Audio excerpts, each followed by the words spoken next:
Happy birthday, Eve, America. That's loud.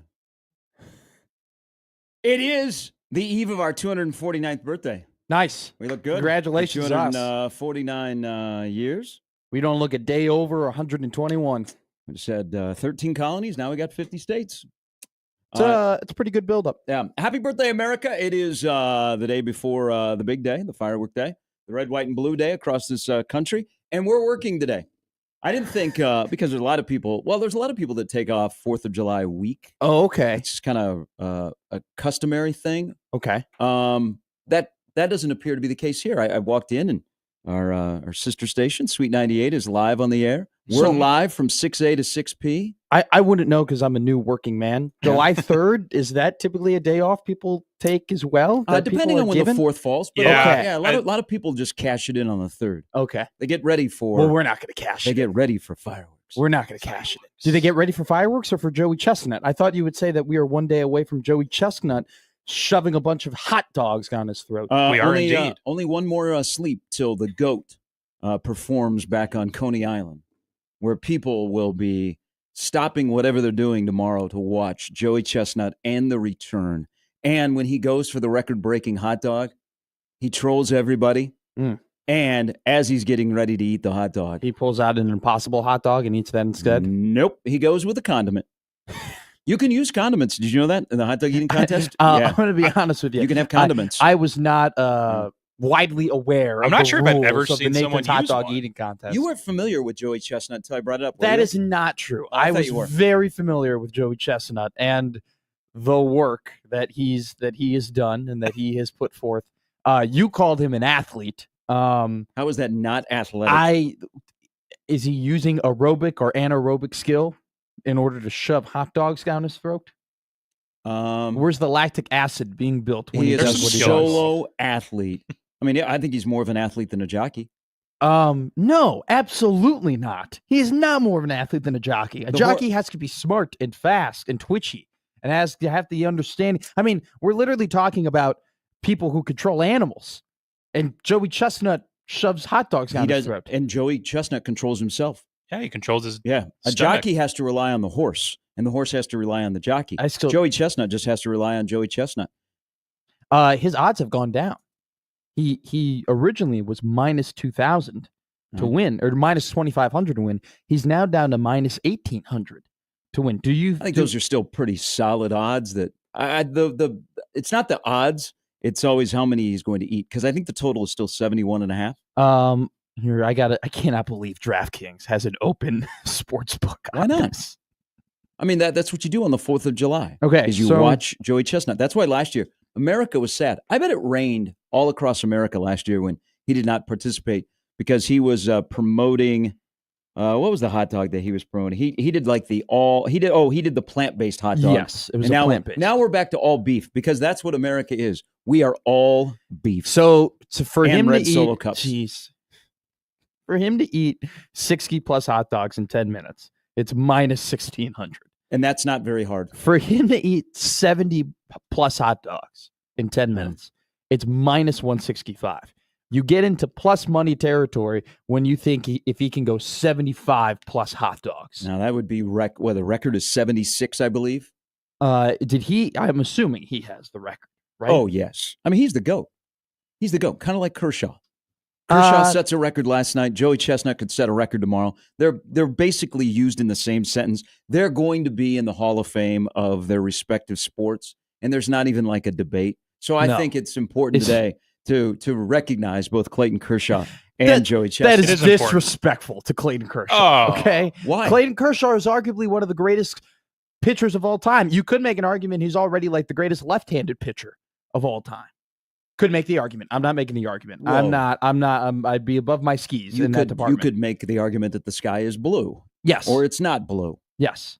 Okay. You could also make the argument that Clayton Kershaw's postseason record in ERA probably doesn't, reflect how great he actually is. But, we don't have to go deep. I mean, some people are saying that he is the Mike Brown of Major League Baseball. Good in the regular season, not so good in the postseason. but he's kind of dispelled that a little bit. I think that's a compliment from Mike Brown. All right, welcome in, everybody. We are off and running. It is Feel Good Thursday. Nice. There is no show tomorrow. We will be away, may never come back, but we'll be out tomorrow. So this is where you get in all of your red, white, and blue. You got your hot dogs that have been bought. You got your red Solo cups that you purchased. You got your fireworks that are set. You what else are we missing here? All the other things. What are the things that you light up? You don't want the sparklers. Yes, there you go. The sparklers. It's back. We didn't really go out to like fireworks growing up. Yeah. Because my dad's birthday is on the 4th of July. Okay. Like John Bishop. And he doesn't like fireworks. So we would have like a barbecue and hang out and celebrate. So you his do red, birthday. white, and barbecue. Yes, that's what we did. We were a barbecue family. And then like the fireworks would like pop up and you could see them over like our backyard fence. Yeah. And Mom would be like, you could see them from here. We don't need to go out with all those people and watch fireworks. So that was my childhood. We took efficiency over parades. So I noticed it's been quiet in my neighborhood. I'm sure today it'll get pretty crazy. The parking lot here, because this neighborhood where this radio station is located, it becomes a war zone.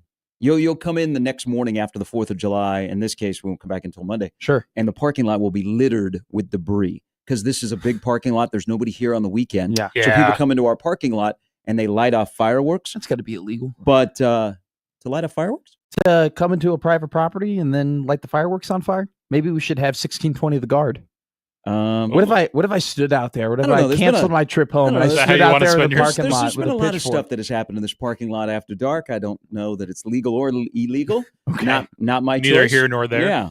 But here, so everybody says, well, I'm not that firework guy and I don't want to be that guy in the neighborhood. And if you have young children or if you have pets, like the next couple of days are not great for you. Sure. And you're probably like me. So back in the day, fireworks are great. Now fireworks are boring to me. As I've gotten older and have more funds to purchase fireworks, Sure. fireworks are boring to me. And I don't get into lighting off fireworks. I like to watch fireworks.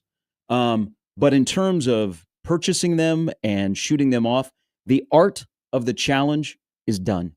It's boring to me now. It's too easy, is what you're saying? Because here's what happened. When you're younger and you live in places, like we have too much accessibility to fireworks. We have fireworks stands everywhere. Sure. You can buy them twice a year, okay? It used to be back in the day when you were growing up in Omaha, or in my case in Des Moines, and they were not legal. Yes. Like you could not purchase them and shoot them off. You had to go watch fireworks shows. There was no such thing. You know, they would say, hey, you don't need a Roman candle. You need a snake. Sure. Okay, and then you'd light the little, like the Jeeps and stuff. And they go as they go across the ground. So Missouri had fireworks, and there was the art of the challenge. When you're 18 years old and you got $20 in your pocket and you and your buddies drive to Rockport and you're like, okay. And everybody is telling you, you got to watch out. You got to watch out. They're going to monitor any license plate from Iowa or Nebraska. So you'd go down there and you'd have your $20 and you'd buy your fireworks and you'd stash them in the trunk. Yeah. Or if you were lucky enough, you knew somebody that was a trucker that would drive through Missouri and, really? And they would was stop that intricate? and they would load up the truck worth of fireworks because they'd bring them home. But then once you get them in Rockport, this is why it's changed now because it's too easy. I like stuff that's hard. Okay, if it's too easy, if it's too hard, out of context. I like hard. Okay, if it's too easy, it's not worth the challenge. Sure. But back then, you were like, okay, now you're driving back, and you're like white knuckling because you're like, oh my god, there's a state trooper. Oh my god. And you're like, okay, because you hear the stories about when you get off at an exit ramp, there's going to be a state trooper there, and they're checking people's trunks. Yeah. So it was the art of the challenge because I wanted to beat the authorities. Sure. Because I had something illegal in the trunk. Now I can go to Rockport whenever. I can go get weed. I can get fireworks. I can get Yingling. Actually, Rockport is like America. Awesome. I was about to say, Rockport sounds incredible. So once it became like easier to get fireworks, I'm like, I'm okay. I think in 20 years, I'll be sitting in that seat saying that same story about weed. Or fireworks weed before weed? I mean, that's literally what you just explained. In 20 years from now, Peter and I's generation will be like, you guys don't get it. All right.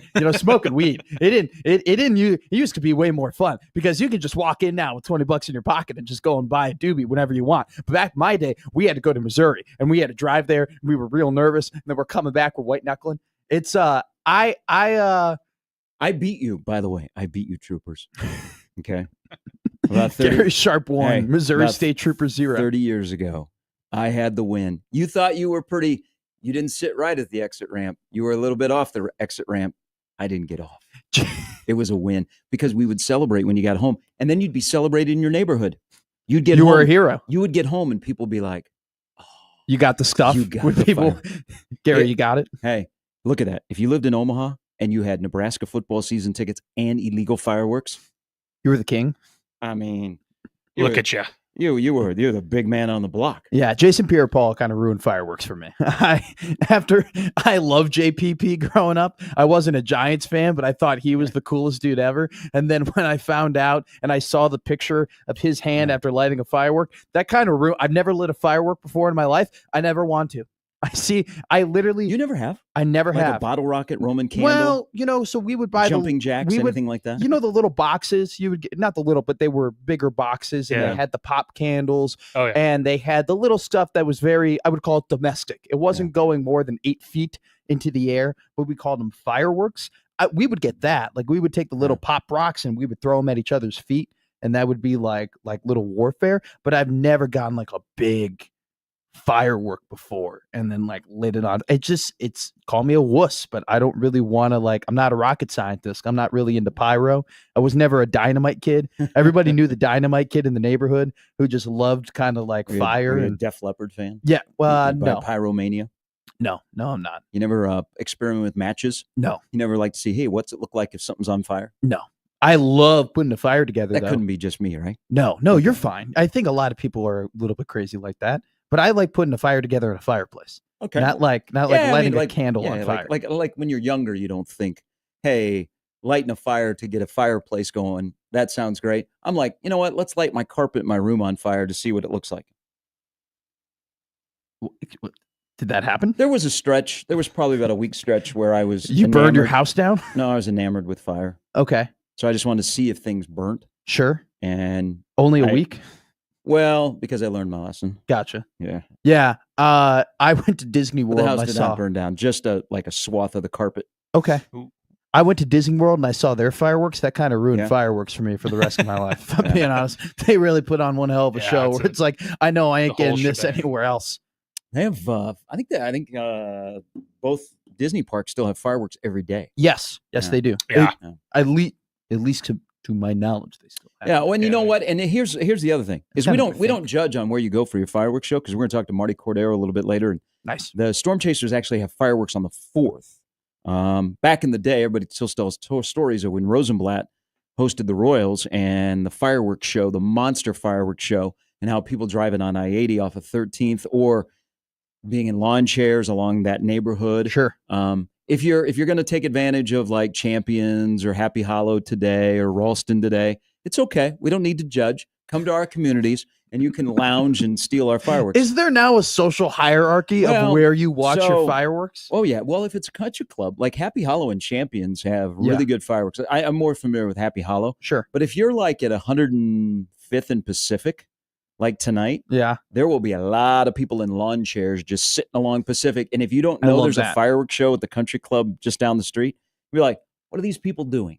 I just love the people who just get in the middle of the street, just residential America. They're like, yeah, right here in between 4 houses, that's where we're going to light this firework. Well, isn't it? But there's more because of the availability of fireworks. Yeah. Oh, There are some neighbors that put on a better show than some communities. I agree with that vehemently. And also too, it's always crazy. You see the videos every year where some idiot like lights a firework and instead of pointing it up, he like points it out and he like shoots it at people and somebody is like videotaping it being shot at them.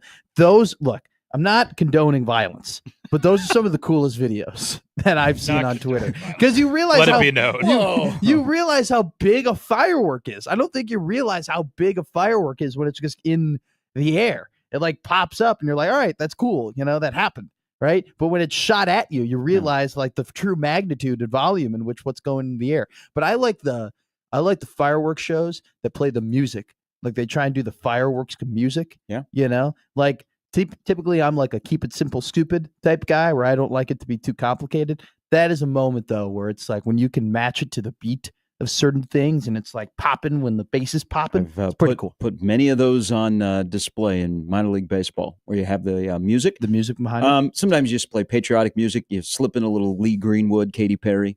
Mhm. No Panda. No Panda. No Panda. No Kendrick Lamar. No Diddy. No Kanye. What the hell were people doing yesterday? They were having a freak off after the verdict was announced. Oh, yeah, God. outside of Hey, the- homeboy is still gonna be sentenced. But he got to stay. I think he thought he was leaving. I think he thought he was going to the crib to set up a party for the 4th of July. Celebrated a little And that too judge early. said, "Not so fast, my friend." He pulled a Lee Corso on him. There were people having like a freak off There were outside the courthouse in New York Oh, City. they, yesterday. they were pouring baby oil on themselves Oh, come outside of the on. courthouse. I didn't see that. That's Which come on. how is their team Diddy? How do you end up on Team It's an Diddy? open-ended question. How do I you think that's what a jury was trying to decide. sign that mid-level exception? All right, coming up on the show, as I mentioned, Marty Cordero will join us. The Storm Chasers are back home to begin a 9-game homestand. How excited are you, Peter? Got because we had the That's 2-week in Yeah. June. And now we got a 9-game. So they're home for 9, beginning tomorrow night against the Iowa Cubs, by the way. And then they have the All-Star break. And then they go on the road for 9 because they're currently on a 9-game road trip that wraps up tonight over in Yeah. Des Moines. So Marty will join us coming up in the 8 o'clock hour. Steve Sipple and Brian Edwards will stop by. Sean says, fireworks were ruined for me during my previous job. When I heard a medic on a scanner give the vitals of a patient, they were transporting them who had a fireworks accident, and that patient was screaming in the background. Yeah, there's going to be stories about people losing their digits. Just don't let it be you. There's always a story about somebody being stupid, okay, and then a firework factory catching on fire like did in Sacramento a couple of days ago. Oh my God. Bruin Steve. By the way, speaking of Bruin Steve and the NHL, when it comes to the NBA and free agency, they do it right. Free agency in the NHL is like 1 or 2 days, and then everybody goes to the lake house. Yes. He said, my wife has told me stories of her dad's Suburban that compartment so that fireworks could be hidden just in case he was pulled over coming back. Nothing but a humble farmer coming back from a trip looking at the fields officer if he was pulled over. See, now it's too easy. I can drive down Center to like 87th and go and support the charity that runs the fireworks stand, but that does not warm the cockles. The cockles are warmed when I can do something illegal, and I can drive to Missouri and I can outfox the authorities. It's all about the chase, is what you're saying. Yes, it is. Exactly. The thrill Exactly. of the hunt. It is. You're like a dog chasing a car. You wouldn't know what to do if you actually caught it. It's just, I just want to run. That's what I want to do. You are Bruce Springsteen. Yeah. You are American, and you were born to run. I think that's what that song was about, That's exactly what it is. I might look at the lyrics a little bit there.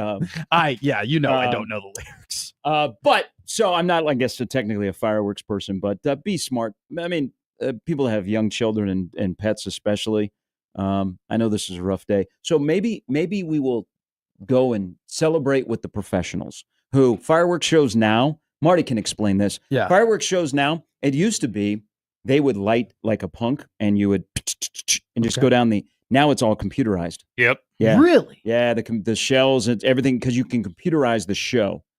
See, when they used to light fireworks, Not as good as a drone show. for like baseball games, when there's like a homer and like the fireworks get popped off, I was told that it was computerized a couple of years ago, which ruined it for me because I loved the visual in my head of guys being like, Paulie just hit a home run. We got to get out there. And they're sprinting out there and they light the fireworks and then run away. And then Cellular Field like explodes and light. Like, I like that visual. I didn't like the idea that now somebody's in the press box Someone just running pressing a around lighting button. them all. That doesn't sound fun. Yeah, I think the fireworks at Memorial Stadium, I think the person is on the roof that pushes the button. Yeah, I think there is someone up there. We have had premature fireworks celebration before. That's you never want that look. Like there are things. Yeah, that's embarrassing. There are things that you do that are premature that you're gonna come back to. Sure. But when you shoot off the firework, everyone knows. Not just one person. Everyone knows. I feel like what has to be incredibly nerve-wracking is during the national anthem when they put the rockets red glare and then they have the 2 red glare rockets. Like, can you imagine Fire if you it way too if you way too early? Like if you're like in the first verse of the anthem, and then the Rockets' Red Glare comes up, then screw up the And then you singer. scare the singer. What would they've got to have like some firewalls on the system that they're using to shoot off the fireworks, right? Because what if I tried to hack something and I like just Ooh. messed with everything? Are you trying to weaponize the fireworks at No, Memorial well, it's Stadium? become very technical on how you do the fireworks because they're looking at safety. Like they don't need 75 people on a barge Sure. running from shell to shell and lighting them. I like that. It's a guy sitting on the 47th floor looking out his window going doo doo doo doo doo boom boom boom doo doo boom boom and ba ba doo doo doo doo. That's what it's become now.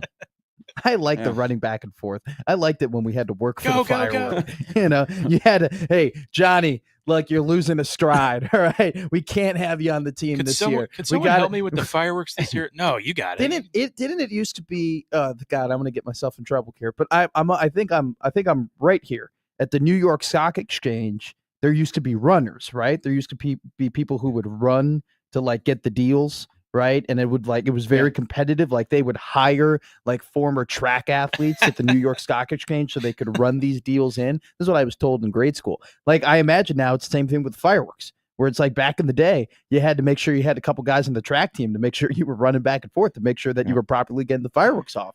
Now life's too easy. Now, all right, we're off and running. It's Gary and Matt. Peter is in for Jimmy. Peter is freshly back from Mexico Indeed. Good for you. and celebrating the Oklahoma City Thunder. Yeah, how was Shea? Oh, yes. Did you see those guys? Did he hang out with them? I wish. Hey, Wish I could have been at the parade. Shea Gilgeous-Alexander makes more than the entire Miami Marlins roster. Oh, 285 million, I feel like would clear like a lot. Are you saying in 1 year he makes more than the Marlins He makes roster? $71.3 million a year. The entire Marlins roster is $67 million. Oh my gosh. I did not know that. You can spend a lot of money in Oklahoma City. I bet you get a nice house in Edmond.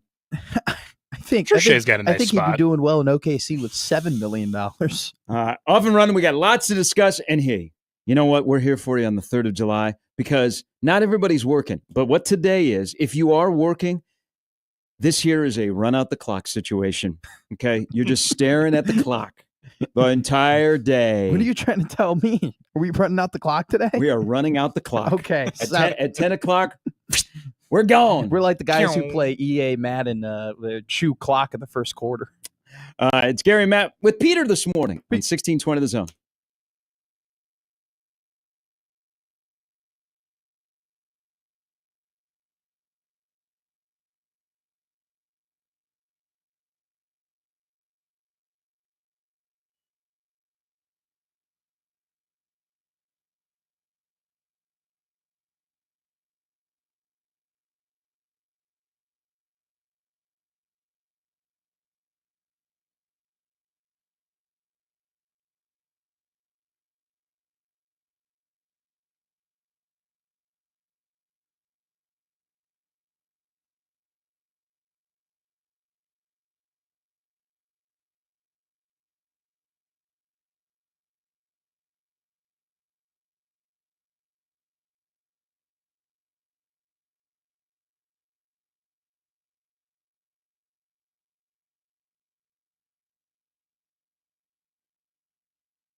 All right, welcome back in. It is Happy Birthday America Eve, where you celebrate your favorite team in red, white, and blue. They might be named the Chicago Cubs. They might be named the Kansas Jayhawks.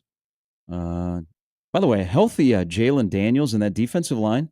KU might have a very KU might go over this year their win total. Okay. But the Cubs first and foremost last night. Nice win. We can go for the sweep today against the Cleveland baseball team. That would be my favorite red, white, and blue team.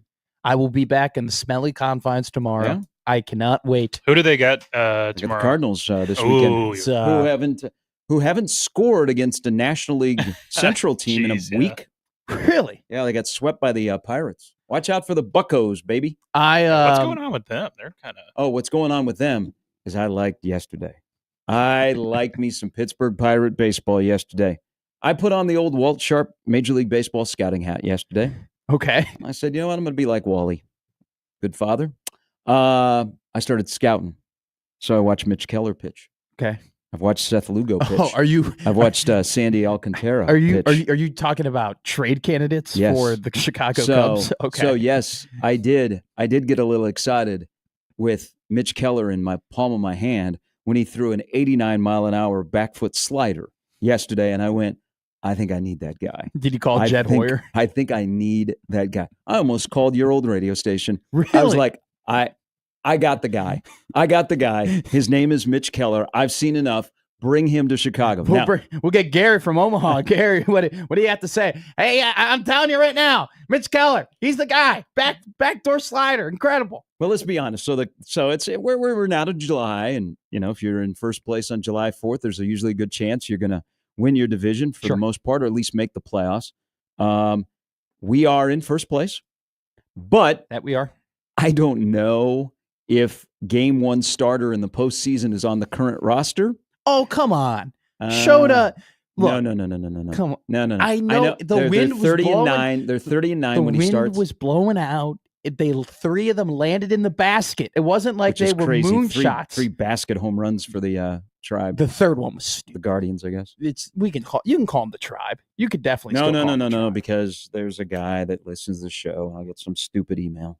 Oh, about it. Okay, fair so enough. they are the Guardians. But I've never seen 3 basket home runs Yeah. in one game.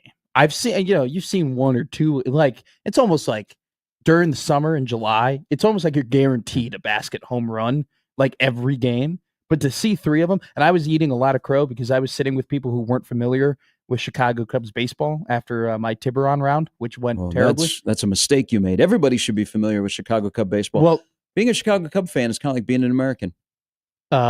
it's difficult but rewarding at times. Okay, there you go. I got all these lessons I'm giving to the youngins today. Shota gives up the first homer, and I go, guys, I'm a Cubs fan. All right, this is what Shota does. He's not, he gives up a homer, and then he'll probably give up another run. He won't give up another homer though. It won't be that big of a deal. He'll go 5 innings. He'll give up 2 runs. This is how he pitches. Literally, the next pitch, he gives up a second homer. Everybody looks at me like you were saying. He just doesn't. Now the Cubs are 30 and 9 when he started in his 2 years in Chicago. He just doesn't miss enough bats. So I don't think they're game one starter. There aren't a lot of great options out there. Matthew Boyd would be probably my pick, but you need a number 2. I think their whole pitching comes down to Taillon. If Taillon can be good, then that's a starter in the postseason. And then you go and get a guy, which they will do. But again, there's not a lot of great options out there. I think Boyd would be the guy who would start, but I think the Cubs probably go, our game one postseason starter is not on the current roster, so we got to go get that guy. And I don't know that Lugo, Keller, or even Alcantara go, there's just not a lot of great options out there. No. But just get me to the postseason. I don't expect to win the World Series. I don't even expect to make the World Series with this roster.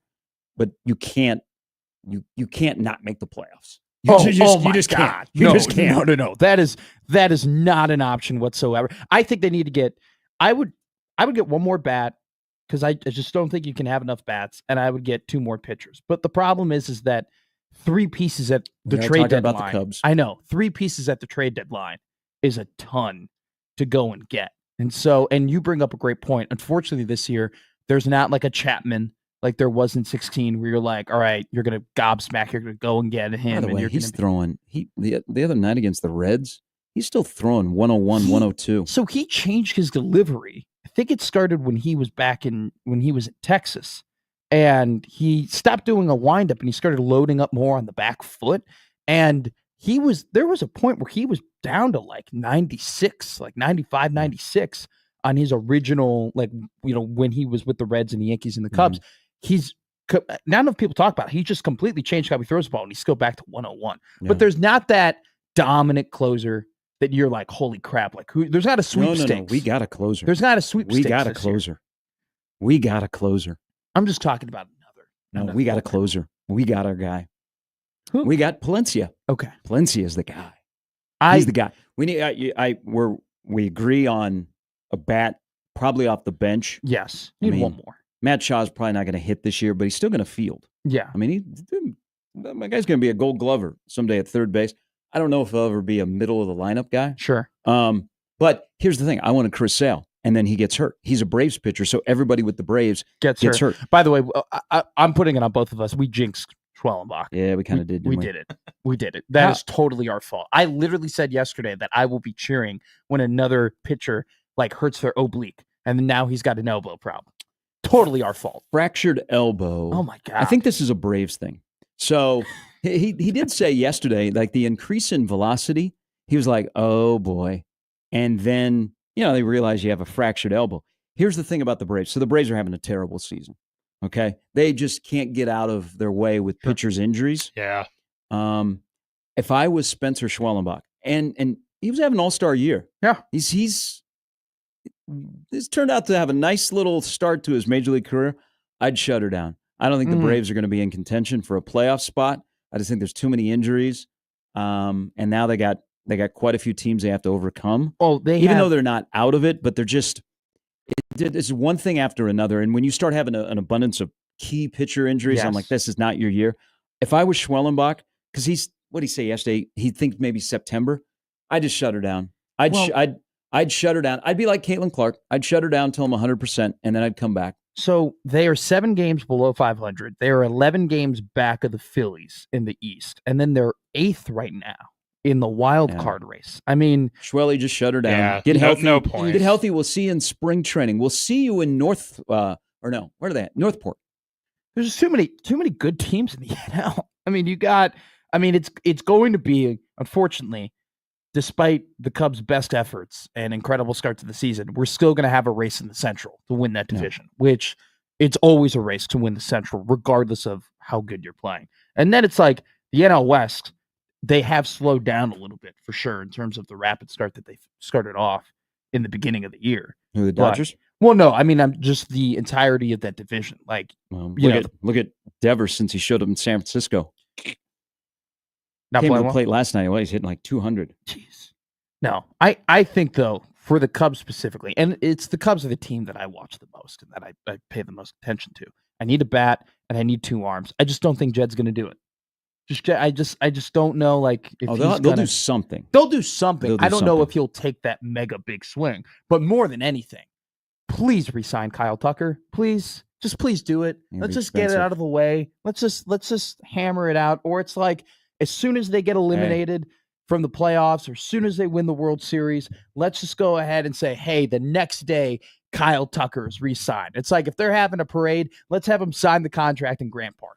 Okay? I don't know, man. I think Oh, think they've no. gone this far, and his stock is just rising.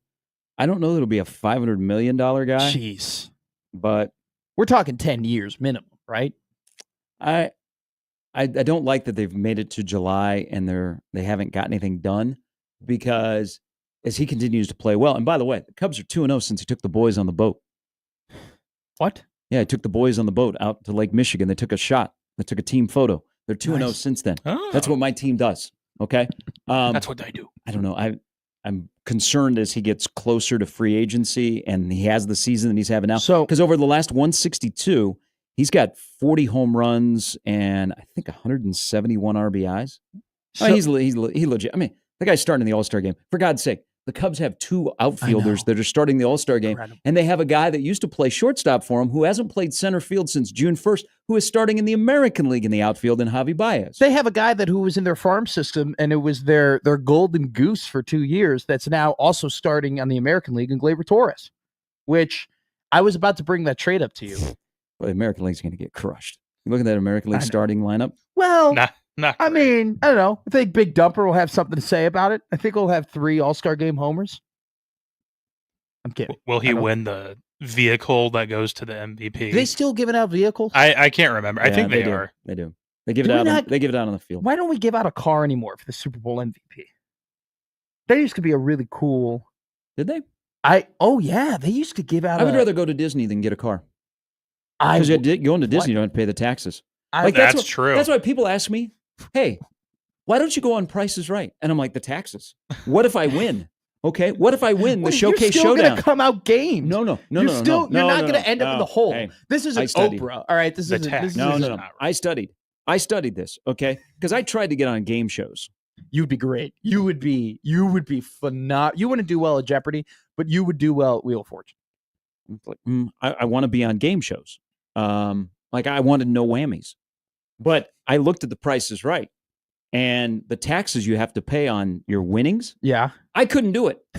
It wouldn't be worth it. So I would rather go to Disney as a Super Bowl MVP than get a car because you got to pay the taxes on the car. Do you? There are no Smart. taxes to go to Disney, and plus they fly you there. You got to do some interview when you've been up all night. You hang out with Mickey, you pat him on the back, you throw a football around, and then you go home. Okay, with Probably the, get with some the free car, stuff. with the car, you got to put gas in it. You got to taxes. It costs you. Disney doesn't cost you. I would much rather have a car. By the way, first off, yes, it does. Let's ask Nathan from Ohio. Disney costs you. All right, Disney could cost. No, a but lot. if you're a Super Bowl MVP, it doesn't. Yeah, I if you're Joe, you're talking about going on game shows. If you're Joe Show, you're not Joe talking Schmo, about. You're not winning the Super Bowl MVP. Okay, Well, you're not going to have that. You said, discussion. what would you rather do as a Super Bowl MVP? Get a car or go to Disney? And I said I'd rather go to Disney because it doesn't cost you as much. No, for the Joe Schmo that's just getting off the come and go shift at 72nd and Pacific this morning, and they're going to Disney. Yes, it does cost them. Would you rather have a Ford Fiesta or go to Disney for 4 days? I'd rather go to Disney. Do you think you and I would be good password partners if we were to play that game show? I think you and I would be. I think you and I would be killer. Yeah, I mean, I'm glad that your younger generation still knows about game shows because they're not on as much anymore. Well, that was because I watched MeTV growing up, and Yeah, I would watch all the smart. old game shows that they used Oh, to yeah. do, and then there was nothing better than when you were sick growing up. You would get a root beer, and you would watch Cheaper by the Dozen, and like that would be like Yeah. that was the sick movie, and then like Cheaper by the Dozen would be over, and it'd be about 11:30, and then so you put on channel 2, and The Price is Right is on, and like Drew Carey's there. And you're like, all right, hell yeah, and then right after The Price is Right, it's Let's Make a Deal. Yep, 4 Yeah, o'clock when I yeah. got home from elementary school, I Exactly. would just toggle through whatever game shows were You on. just made me feel old. Who Your go-to for Price is Right is Drew Carey, Drew Carey, and then not the OG. there's an OG. There's only one real host of the Price Oh, is you Right. don't? No, I've only ever You're not known. familiar with I've only ever Mr. known Drew- Barker? Bob Barker. Oh, well, I know who Bob Barker is. He was the host of Price is Right. Oh, okay. He was the original for the longest time. Who's And then they ran him out. And then the Barker beauties went away. They don't have Drew's beauties, do they? They don't refer to I him don't as think Drew's so. beauties. Barker's Beauties? Is that like Bob Barker's like? That was the Groupies? ladies that showed off the thing you were playing for. Like Oh, the models. here's- here's a car. The, it's ta- a the taxable brand prizes. new car. Yeah.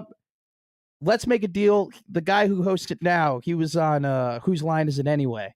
Wayne Brady. Wayne Yes, Brady. Wayne. God, I love Wayne's Wayne Brady. hilarious. Wayne Brady's incredible. Wayne Brady also Aaron Burr in Hamilton on Broadway as well. An incredible actor. You won't find too many Yeah. people with as much range as Wayne Brady. I think the last game show that I watched religiously, because everybody watches Price is Right on a Thursday and Friday in March, like Yeah. everybody does. You watch the Showcase Showdown. Everybody does on a Thursday and Friday in March. Trust me, they do, Why because in it's March? a lead into the start of the NCAA tournament. Okay. There you I think the last game show that I watched religiously was Who Wants to Be a Millionaire, go. because I so badly wanted to be somebody's A millionaire? lifeline. No, I wouldn't do very well there, but I wanted to be a lifeline. yeah. I wanted somebody like Call a me. friend to get on the show, and they'd have to call me and then I would be able to just BS and say a bunch of stuff. I think I would be the last person as a lifeline for anybody. They'd call Just me and be stall like, as long as "Hey, possible. hey, Joe, I got no clue. I got no idea." Coming up a little bit later, Marty Cordero okay. will join us. I was almost like you speaking. I was about to say, Yes. I'm rubbing off on Yes. you. I'm stuttering. Marty Cordero will join us coming up in the 8 o'clock hour. Steve Sipple and Brian Edwards. Sip is fresh off his birthday. It'll be a little bit later than normal because Sip is hungover. He's had a couple too many margaritas. The in Ashland holiday yesterday. has started early. Ooh. You think Sip gets after it on 4th of July? Without a doubt. We'll Sip have to gets ask. after it We'll on have to media ask. days. I miss old Sip. I didn't know old Sip. Old Sip got after it in a big way. Old Sip and old Sharpie hanging out at State Fair Park betting on horses. And then we go and cover Fight Night, Chi-Fi Fight Night at Pershing Auditorium. Chi-Fi Fight Night? Yeah. Is that? They used to have, it was Chi-Fi Fight Night, and you would have dudes from sororities would basically be tough man competition at Pershing Auditorium. Or they moved it to, they used to have, I guess it was when the State Fair was in Lincoln, they used to have like a Coliseum, and they would do it in there. Okay. It wasn't the ice box. It was something else. And yeah. we A could bunch of figure it out. untrained dudes just fighting each other in the Pershing Auditorium? It was off. That sounds awesome. Yeah. It sounds like O Street. That's true. Pretty much. All right. That is Matt. Peter is here as well. We'll let Peter fill you in on his Mexico. Yes. Tips. Oh, yeah. Anything good? Anything good stories? Anybody get arrested? Uh, Detained? it was a relatively because we brought the grandparents this time, Oh. and they like to keep things very tame, but They're not partiers? no, they stayed behind like half the time we went out and did stuff. All right. When we come back in the next hour, we're going to talk about the value of something very special in college football, and I will compare a Husker to Todd Helton, Okay. who played football and baseball. Okay. Oh, okay. We'll do that coming up in the next hour of Gary and Matt on this 3rd of July on 1620 The Zone.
8 weeks from today, boys and girls, the 2025 college football season begins around here. Wow. We're 5 weeks Wow. away from being 3 weeks away.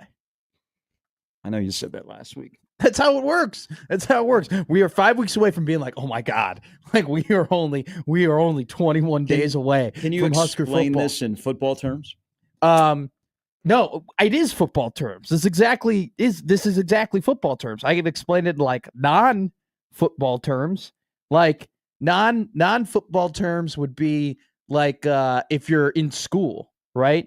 And you're like getting ready for summer vacation and you're like, hey, we're not 8 weeks away from summer vacation. We're actually 6 weeks away from test prep, which then that doesn't count as a week. Then we have a dead week. That doesn't really count. Then we have finals. So we're really 6 weeks away from the school year. Well, we need to stop something on this radio station. Because it is the 3rd of July, and we're about ready to celebrate America's birthday. Next year will be 250. That'll be a crap show in this country. I was about to say. Man, can you imagine how we're going to celebrate 250? What do they call it? Is that the bicentennial? Is that what that is? It's a good call, Peter. I can't remember. Those terms always confuse me. Is centennial 1,000? That a centennial anniversary? I thought that was 100. I found out this year that 75 years is a diamond anniversary. I didn't know that until the College World Series. It'll be the 250th birthday next year, but we'll celebrate 249. So while it's 8 weeks from today that we'll have the Nebraska-Cincinnati game, and it's July 3rd, so we're still in the middle of the summer. Mm-hmm. We don't need to be promoting on this radio station that school is around the corner. Whoa. Were we already doing the Target back to school sale? No.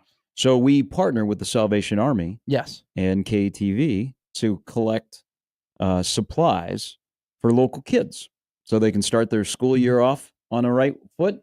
Why did we put that out there on July 2nd? Nobody, unless you go to school year round, nobody wants to be thinking about going back to school on July 3rd. You know who is thinking about going back to school on July 3rd? The people that'll be running this country someday because they're dialed in. Okay, those of us that will be working for them, the people who are actually going to achieve things. Yeah. You know what? But everybody else, let's just dial it back and let's enjoy this weekend. Okay, I don't need to be told. I don't need to have liners on the station telling us, you know what? It's back to school. No, it's not. It's not. Even though it's like a month away for some school districts in the area. To me, summer just started. I feel like June is kind of a throwaway month for summer. It's like you're actually like sleeping and you're resting and you're like recouping after like a long school year. Where July, this is when you have your parties. This is when you have your bashes. This is when you have your barbecues. This is when you start, going on your trips and whatnot.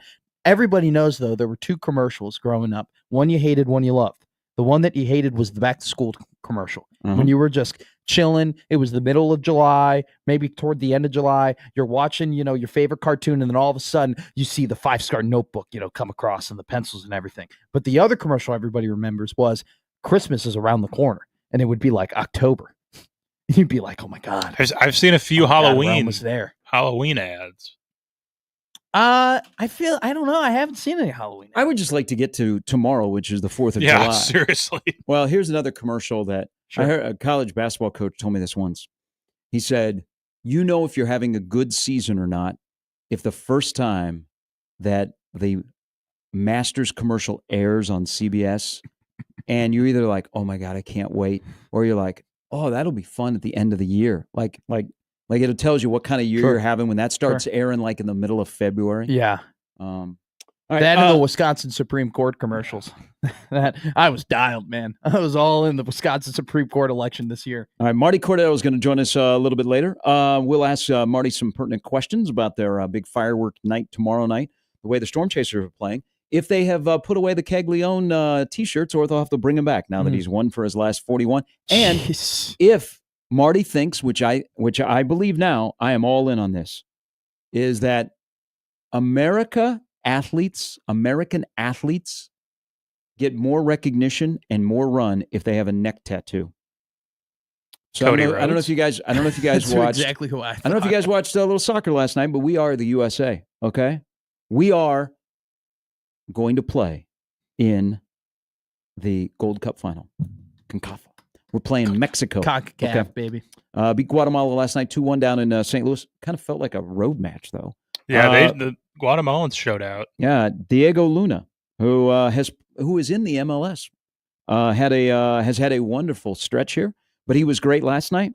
He is a neck tattoo guy. Just think about, Indeed. and you guys think I'm crazy because I do not have a neck tattoo, and you know what, I will walk so others can have the neck tattoo. Jeez, that is not just a neck tattoo. That is. Oh, it's a good piece of work. Oh Now, my God. How'd that guy not make the Olympics? I'm not a soccer guy, but Sure, I was neither am listening I. last night, and I'm like, how does this guy not make the Olympics? But that's USA Soccer. And we are a year away from the World Cup, when we're going to have all these Europeans over here, and they're going to bitch because it's hot in the middle of the summer in the middle of America. Oh, yeah, we've had it already with this Club World Cup. Okay. So last night was, by the way, was a good night of USA Soccer because it was like somewhat until like the last 20 minutes, easy breezy for the men and the women. But think about our athletes that right now are some of the most popular athletes that we have.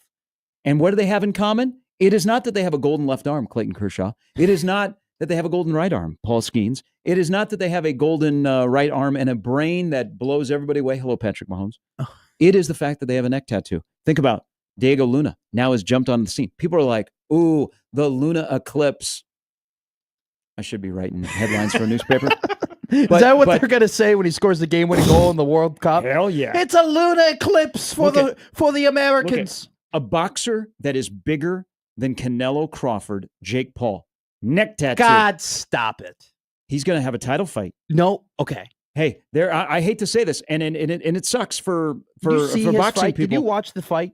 Yeah. Okay. Jake Paul is a flat-footed, average puncher, but that doesn't even pack now that good he's of got a punch. now he can get a title fight. It's ridiculous, but that's where boxing is. That people would get more excited about that guy fights on his heels compared to the incredible Canelo Crawford. But that's your sport.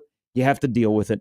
My sport is I follow one guy, and he's the baddest man on the planet, and he's going to beat the crap out of Canelo on September 13th at Allegiant Stadium. So he has a neck tattoo. Okay. Peter mentioned Cody Rhodes. Cody Rhodes does have a neck tattoo. American Nightmare. Who was one of the most popular NBA players of all time, especially when he was shirtless. J.R. Smith? Birdman. J.R. Smith. Well, I was going to say Birdman. I just, yeah. Birdman is the neck tattoo. Stephon Marbury. He was a neck tattoo guy. Cody No Love Garbrandt. Massive neck tattoo. Deshaun Stevenson. Neck tattoo guy. Kenyon Martin.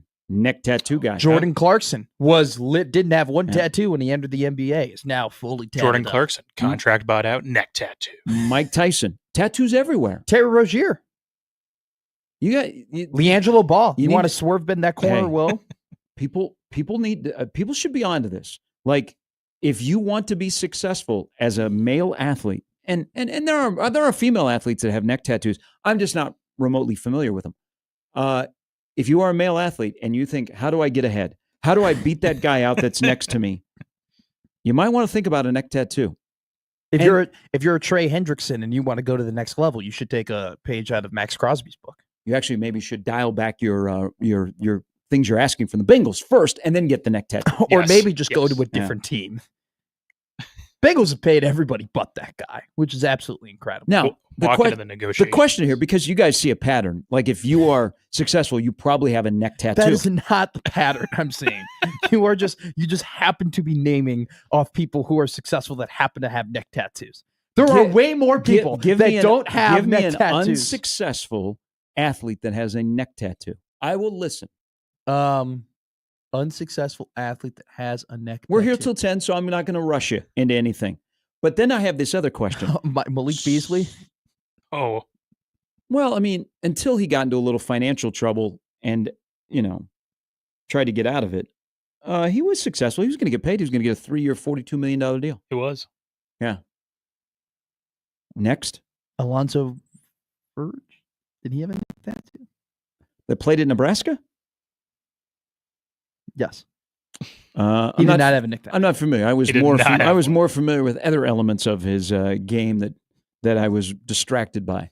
But here's like when you decide, and I'm asking two guys that do not have ink, and I don't have ink, but I am fascinated because we are an inkless broadcast. I have been told that this is a good ink town. There are some extremely talented tattoo artists in the city of Omaha and also in Council Bluffs is the neck tattoo has got to hurt like hell, right? I don't know. I don't think it does because there's a lot of meat. I feel like there's like a good amount of. So from what I know, what if the needle slips? But Like, oh well, yeah, that's probably dangerous. You But ready, you ready nowadays- for this see- bombshell? I do have ink. Whoa, I've had tramp 4. stamp? Yep, called it. Papa Smurf. Giant eagle just for the 4th of July. I've got a hysterical. shop that I go to. I've been to it a few times, and Time out. Hold on. You are an ink guy? Yeah, not like anything insane. I've got this. you can show it. Show it. Got this little date on my arm for my Okay. dad. I've got a couple nerd ones. I've got a Star Wars and Spider-Man one Hell on my yeah, on my brother. legs, and then I've got some initials on my So, ankle. That is- Nothing insane, How come you but don't show him off? I don't know. I guess I just Can never. you? Can I see Sometimes the leg? I forget. Can I I see even the have leg them. ones? Yeah, Where is it on the calf or is it on the thigh? Where is Thigh. it? On the thigh. Oh, you got to pull up. You wearing shorts? Oh, okay. All right. This is by the way the new thing for my generation. Okay, Is to have. Oh, damn. those are sick. Those are awesome. Whoever did that did a really good job. Would So- you like to give him a shout out? Are they local? they are. So You didn't get that in Mexico, did you? It was a long week in Mexico. Dragon Fang Tattoo. Hell It's yeah. Near 114th and Dodge. Kind of tucked away. It's a really cool shop. Yuna does. She's done Yeah. most of these. She's great. Dragon Fang. Kyle says all tattoos hurt, and we do have some amazing shops in town. Neck would be awful. It'd be like being choked the whole time. Really. I can't imagine it would feel good. But it's becoming popular. I bet you're going to probably go to your 4th of July party and somebody will have a neck tattoo. They're probably successful too. So where Peter has his tattoos, that's the new wave. Like Yeah. having it on the thigh, like having it on the It leg. is, yeah. Like Male and because, female. because it's a big deal because you're able to do what Peter did and like, kind of flash it a little bit and like, hey, look at my sick tattoos, but it's not going to lose you in any job interviews or anything like that. That's Mhm. that's what Dana White calls the neck tattoos, the job killers. Well, That's what he I mean, I claims. think it could be like if you're going in to run a company in Omaha and you have a face tattoo or a neck. Now, I you think don't think the Warren Buffett would be as successful if he had a neck tattoo? Well, you could probably get away with a neck tattoo. Like if you had the Tyson face tattoo, you probably are going to. First of all, it's going to be an interesting start to your interview. Can you imagine if I showed but up? you know what? So they want to express themselves. It's a good conversation starter, right? Should I? So for Halloween, But- should I come as Mike Tyson or Shaka Smart? Those are my two Halloween costume ideas. Those are the two options. I'm probably going to stay out of that conversation. Okay. But they have, like I remember, and again, I've never had ink. I almost did because I fell in love like 20 plus years ago. Oh. And she said, "Hey, let's get tattoos together." Oh, and you didn't do it? No, I was going to get the logo of the Colorado Avalanche, the foot. I was going to get it on my ankle because I was afraid that if I went for job interviews, I was told, "Hey, if you've got ink, wear a long sleeve shirt so they can't see your ink." But also, I was growing up back then when I was a kid. The only people that had really tattoos were either athletes or you were in the service, like you were in the Army, sure. you were in the Navy, you were in the Marines. Yeah. And then, like, we made a shift 20 plus years ago where tattoos were accepted. Because I got to be honest, when I was younger Yeah. and you'd see somebody with tattoos, you immediately thought they were part of a biker gang. Now, that was probably something my parents, like, Put in you? tattoos were bad. No, tattoos are a great expression. It's just kind of, to me, in my generation, how it changed the perception. But I was told, like, if you go to a job interview and you have ink, wear a long sleeve shirt so they can't see it. So you saw F1. Did you see F1, Peter? I did. So that Fantastic. so what Brad Pitt, like the tattoos that he had in the movie, Yeah, all are- those small little tattoos Are kind of those- like everywhere. How many of those are real? He does have. I know he has so- some. He's got a couple. So if you saw like the Oceans movies, those are. I do need to watch He did. those. You saw the ink that he has. So, but that over the last like 3 years, the whole like small little tattoos that like kind of look like a conjoined sleeve in a way, that's like it. But I remember growing up, it was about the skull and bones. Everybody Oh, just yeah. seemed like everybody was just getting skulls. They were getting like, the real black big shirts. sleeves. I mean, look at how many. like Look at that. how many people around here got Husker tattoos. Now Oh, everybody Like back in seem- the days, tons, like I bet. Peterbilt. people they're getting a lot of like Yeah. flowers and like they're getting a lot of like tulips and whatnot. That wings have become a big deal. Like I want to fly, like I want to capture something. That's become huge. There's also I don't know, there's always this like long like winged looking shape that people Mhm. get as well. Also the forest tattoos. You've seen the forest tattoos where people have just a full forest Yeah. on their forearm. That's become real popular Yeah. too. You know me. I'm not built for tattoos. No. I will never look. There will never be a tattoo that you could put on me that will There- look good. Hey, Oh, I never thought that- it. I'm shocked. I'm still shocked. that I guess. industry, if you are really, really good, you stand out because Oh, we're on an incredible run of tattoos. But again, if you're boys and girls, if you want to be successful, think about a neck tattoo. Think about it. Or do think not. about it. forego Do that not. Ivy League education No. and get a neck tattoo. Cody Rhodes, You have to make it Diego first. Luna. You have to make it first before you get a neck tattoo, right? Like, look at Cody Rhodes. Rhodes Cody had become- not really made it before. the No, neck he tattoo. won the NWA championship before he Oh, got that's the American. small potatoes. No, it's You get the neck it's- tattoo. It's the championship Yeah. that his dad won and Ric Flair Yeah. won and Kerry Von Erich won. You had to do something before you get that neck tattoo. Jordan Clarkson had to make the league and get traded in order to get his neck tattoo. I don't know if J.R. Smith already had it before he came into the league. I think he was probably clean, and then when he got traded to Cleveland, when he went from New York to Cleveland, he probably panicked and got a neck tattoo. Because what do you have to do to be successful? Is get a neck tattoo. I think the success has to come first. Do you think I- Jake Paul would be as popular if he did not have a neck tattoo? Yes, he was way popular before he had the neck tattoos. I didn't notice him until he got the neck tattoo, and I'm like, ooh. Now Do you have a radar? This guy. now you can box. Somebody gets a neck tattoo. You you're might like, turn out to be one of the greatest boxers of all time.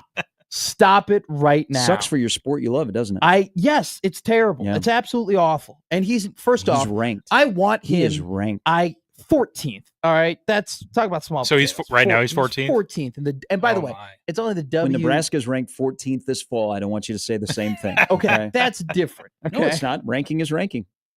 No, it's the W. Is it the WBA or the WBC? I don't even know where he's ranked. He's not even ranked across the board. He's only ranked in one of the like 18 boxing divisions that we have. I want him to get a title fight. I want him to. I want him. I want WBA 14. WBA. I want him to get a WA title fight so he could get buried into the ground. I don't know who the WBA champion is, but I can imagine that he's an actual professional boxer who will actually like ruin Jake Paul. So I want it to happen. I want him to get the title shot.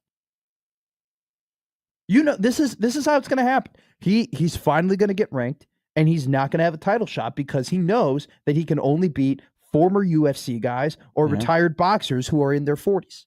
Or if you're, Cesar Chavez, 39, and he looked awful. And he only went to a decision. He couldn't even knock him out. Great sport you got there. I'm trying, man. I'm hoping for Dana. My hopes are for Nick Khan, Dana, and Max Kellerman. That's what my sport has come down to. Those three men and Bud Crawford. When we come back, again, I have found a Husker that is the Todd Helton of football. It is it's a really niche comparison, but I love it. I'm a big fan.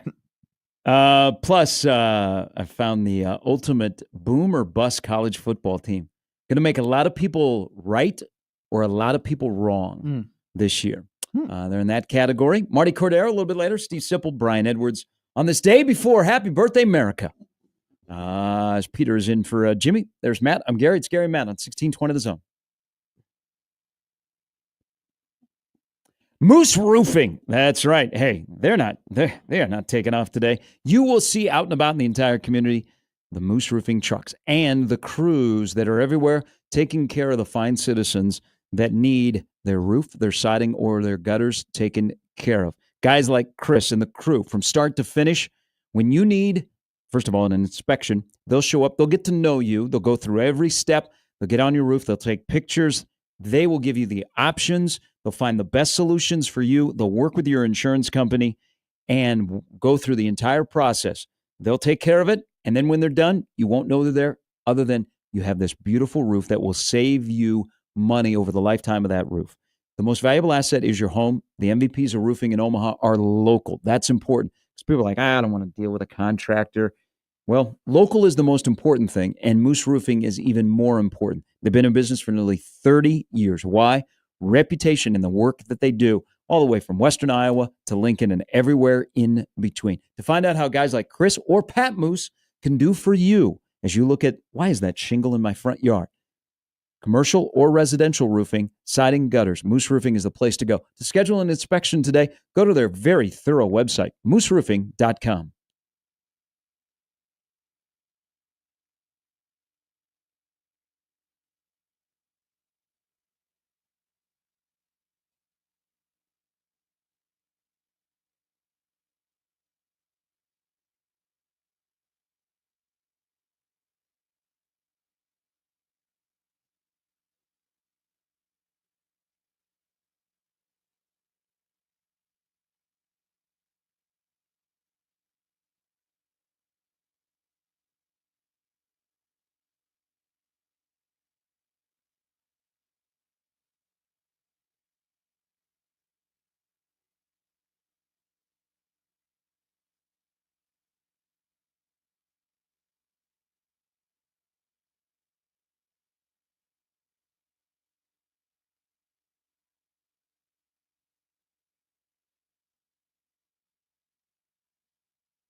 All right, no show tomorrow.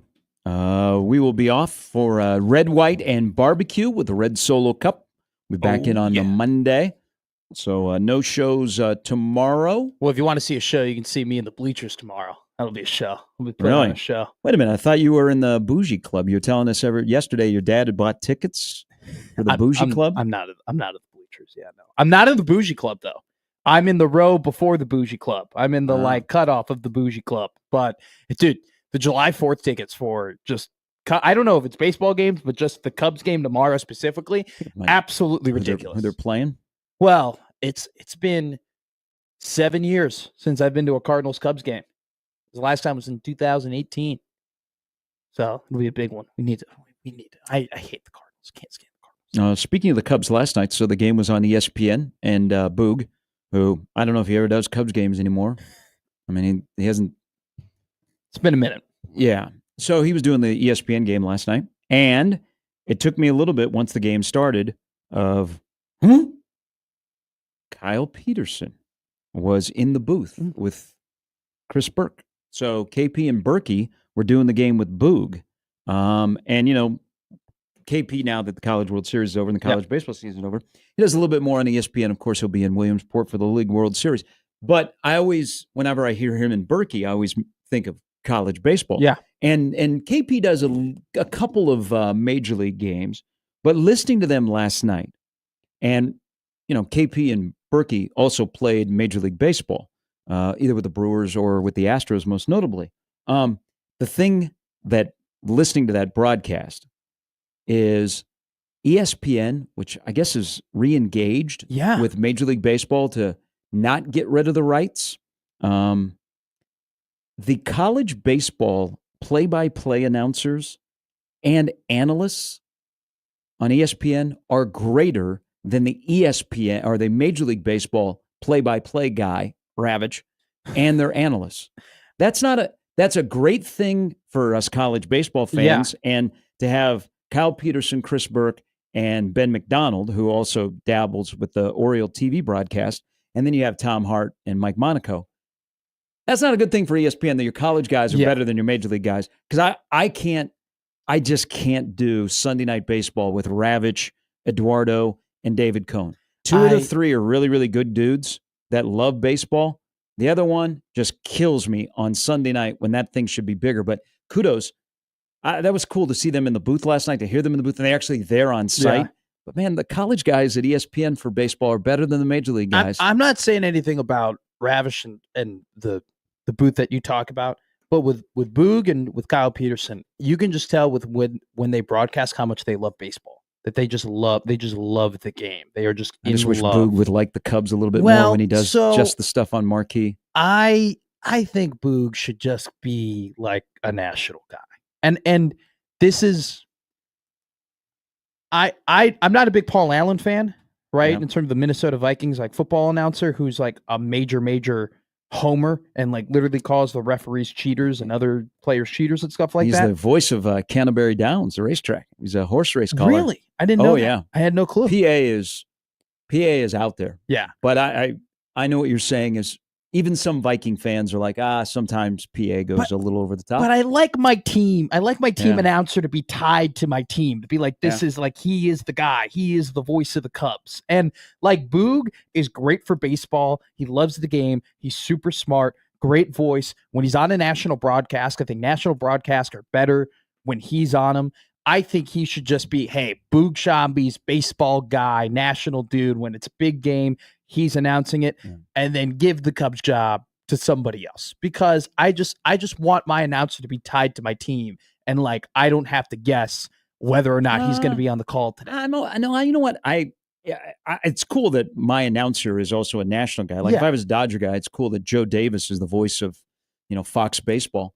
It just Boog is when I first got to know him, he was with the Marlins, and he's fantastic. I think he's great. And he used to do the College World Series, but then Karl Ravitch had in his contract that he has to do the College World Series, even though he doesn't like college baseball. It's just when he's with the Cubs, I want somebody like I like Len Casper. You could tell that Len Casper was the guy. I just would like a little bit more for the Cubs. I also, one other thing about the Cubs broadcasting. And it was so nice also to hear Pat Hughes, because Yeah. I was in the car, so I listened to part of the Cubs game on the radio. Pat Hughes waxing poetic about the Cubs having 2 outfielders that are starting the All-Star game. You know what? Now that Sammy Sosa's come back, it's time for Steve Stone. They need to break down the wall and welcome back Steve Stone. He's not going to replace Ron, but they haven't, ever since Steve Stone departed, they have basically Heisman'd him. They've kept him away. They need to welcome Steve Stone back to Wrigley Field. I agree, but I do think now, though, like, welcome him back, not hire him, right, to the booth. Yeah, no, they have not. They are cold. When he comes back on behalf of the White Sox, they are really, really cold to him. I don't like that. And Steve Stone, good for him, because he has become ingrained with the Chicago White Sox. I mean, there are so many White Sox fans who love Steve Stone, and he is an incredible color commentator. He was when he was with Benetti.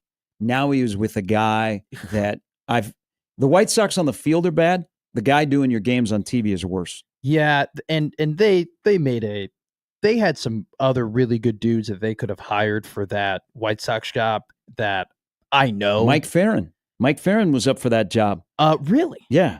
And Jerry Reinsdorf, the current guy, the guy, like, just apparently Reinsdorf was like, I like this guy. No, Farron was up for that job. Connor McKnight, who I don't know if I don't think he's still at ESPN, but he is an incredible. I mean, he works now for the new network doing their pregame. He was also up for that job. I think Farron would have been great for it. And I listening to Farron do the College World Series this year. I mean, to me, it's well known. He's very good at baseball. McKnight was good at baseball too. I thought they picked the wrong guy immediately. And it's shocking to me that he's still there, because it wasn't like he was getting rave reviews after his first season. But I mean, the White Sox can do what the White Sox can do. I just think I walked off last night. They were going to beat Kershaw on his 3,000 strikeout night till Mr. Freeman came up. It kind of warmed my cockles a little bit that Kershaw did it against the White Sox. I kind of enjoy that. They should welcome back Steve Stone, but I like that, like and just announcers in general, that they are just your team. They're tied to your team. They're not overly homer, but when we get to the 7th inning and it's a close game and you're in a race for the division, hey, we're locked in. Like, we need to win this. Like, it's you and me. And it's like, I'm kind of sitting in the booth with you watching the game. Boog is awesome. He is a great announcer. I just feel like sometimes, though, I'm listening to a national broadcast when I'm watching a Cubs game. Like, I'm not watching a Cubs broadcast. All right, time for a trigger alert. # trigger alert. I love this. So the top 100 NFL players are rolling out as we get close to NFL training camps opening up in about 2 weeks, some places 3 weeks. I saw one ranking that was stupid. That is? Lavonte David. You got it, baby. So Lavonte David is 96th of the top 100 players. Now, we don't need to go into a long diatribe about our love of Lavonte David, because the facts are the facts. Also a little startling that, first of all, I'm more into all pros than Pro Bowls. You shouldn't throw on your resume, hey, this guy went to so many Pro Bowls. Tell me how many all pros they were. Lavonte David has only been an all pro 3 times. He's only been to 1 Pro Bowl. This is ridiculous, because everybody that plays the sport holds him in high regard. And we say the same thing every single time one of these lists comes out. When is this guy going to get respect? Here's what I've now got a comp for him. You ready? Okay. So he is slept on. His peers love him. The people talk highly of him. But he is the Todd Helton of the NFL. I like that. So kind of Hall of Famer? Lavonte David, yes. Lavonte David, who has had a long career. I mean, we are on a long career with the same team. Todd Helton played with the same team his entire career with the Rockies from 97 to 2013. And Lavonte's he's probably got 1 or 2 more years. Yeah. But Todd Helton played, and Todd Helton, one of the best hitters in baseball, also really good first baseman. He played in a time where he had Bonds, Sosa, A-Rod. He also played for a team that wasn't necessarily great. Mm-hmm. They had their moments. He went to the World Series 1 year. But there were other guys that overshadowed him sometimes on his own team. Kind of like the Tampa Bay Buccaneers Super Bowl run with Brady. David was part of it, but who was the linebacker that got the most run? Bush? Devin White. Yeah, or White. Sorry. Okay. Levante David, and I've done this before, so I've got this speech down. Yeah. I actually should stand up in the room to get Levante into Canton. If you go back and you look at his 2013 season, the Bucks were terrible. His 2013 season is an incredible year that he got accolades and he got a lot of run at the beginning of his career, and he's continued to do Levante David things, but doesn't get as much love. But when Helton was playing well, but everybody was talking about Sosa, Bonds, and A-Rod, Yeah. it's kind of very similar to Levante David. That's why I say he's the Todd Helton of the NFL, because Luke Kuechly Yeah. and Bobby Wagner have been two guys that have also had great careers, Yeah. but they're playing at the same time that Levante David is. And Levante David also was hurt like this. And I'm going to wrap this up on the comparison. Todd Helton sometimes is held back because of the ballpark he played in, Coors Field. I think Levante David, in getting more discussion about him, is held back because he's not a pass rusher. Yeah. If you look at Good look at Levante David had a great 2015 season, but look at the All Pros that year at his position. They're all pass rushers. Levante David has never been a quote unquote pass rusher in the NFL. So there's my new comp. Levante David is the Todd Helton of the NFL. He will get into Canton and you will go, man, that guy had a really, really good career. He's 96th of the top 100 players coming into the 2025 season. So I love the Todd Helton comparison also too, That is because good. Todd Helton was on one team his entire career. Yep. Right, with Colorado. Levante David is going to be with one team his entire career with Tampa Bay. I think my comparison, I'll do an NBA comparison for you. I think he's Drew Holiday. Because if you love NBA basketball and you watch NBA basketball and you just know ball, you know that Drew Holiday is always one of the most, in his prime, always one of the most effective players on the basketball court and causes you to win games and win championships and is a catalyst. But at the same time, you don't talk about him like you talked about Kyrie. You don't talk about him like you talked about Curry. You don't talk about him like you talked about these top point guards because he's not flashy. There's nothing flashy about Drew Holiday. And you look at, you talk about the sack numbers, like we talked about Khalil Mack in a higher regard because he could also go on the edge and be that pass rusher. We talked about TJ Watt in a higher regard because he can do that. We talked about, I know James Harrison was wearing more of a 90 number, but like we talk about those guys more because they had the flashier stats. But you said something like he's only made 3 All-Pros. Like 3 All-Pros is a lot of All-Pros. Like it is tough to make an All-Pro team. Like you are talking about, you are top 2 in your position in a given year. So for like 3 of them, that is like just alone, like borderline Hall of Fame like type. I don't think borderline. It is a Hall of Fame type. He hasn't, and I think he's going to Canton. He should. He hasn't got as much run in the back end of his career as he did at the beginning of his career. But his last All-Pro season was that 2020 season. He's never been a guy though where he has been the absolute dominant best linebacker, and that I think definitely has been solid. Been solid, above solid.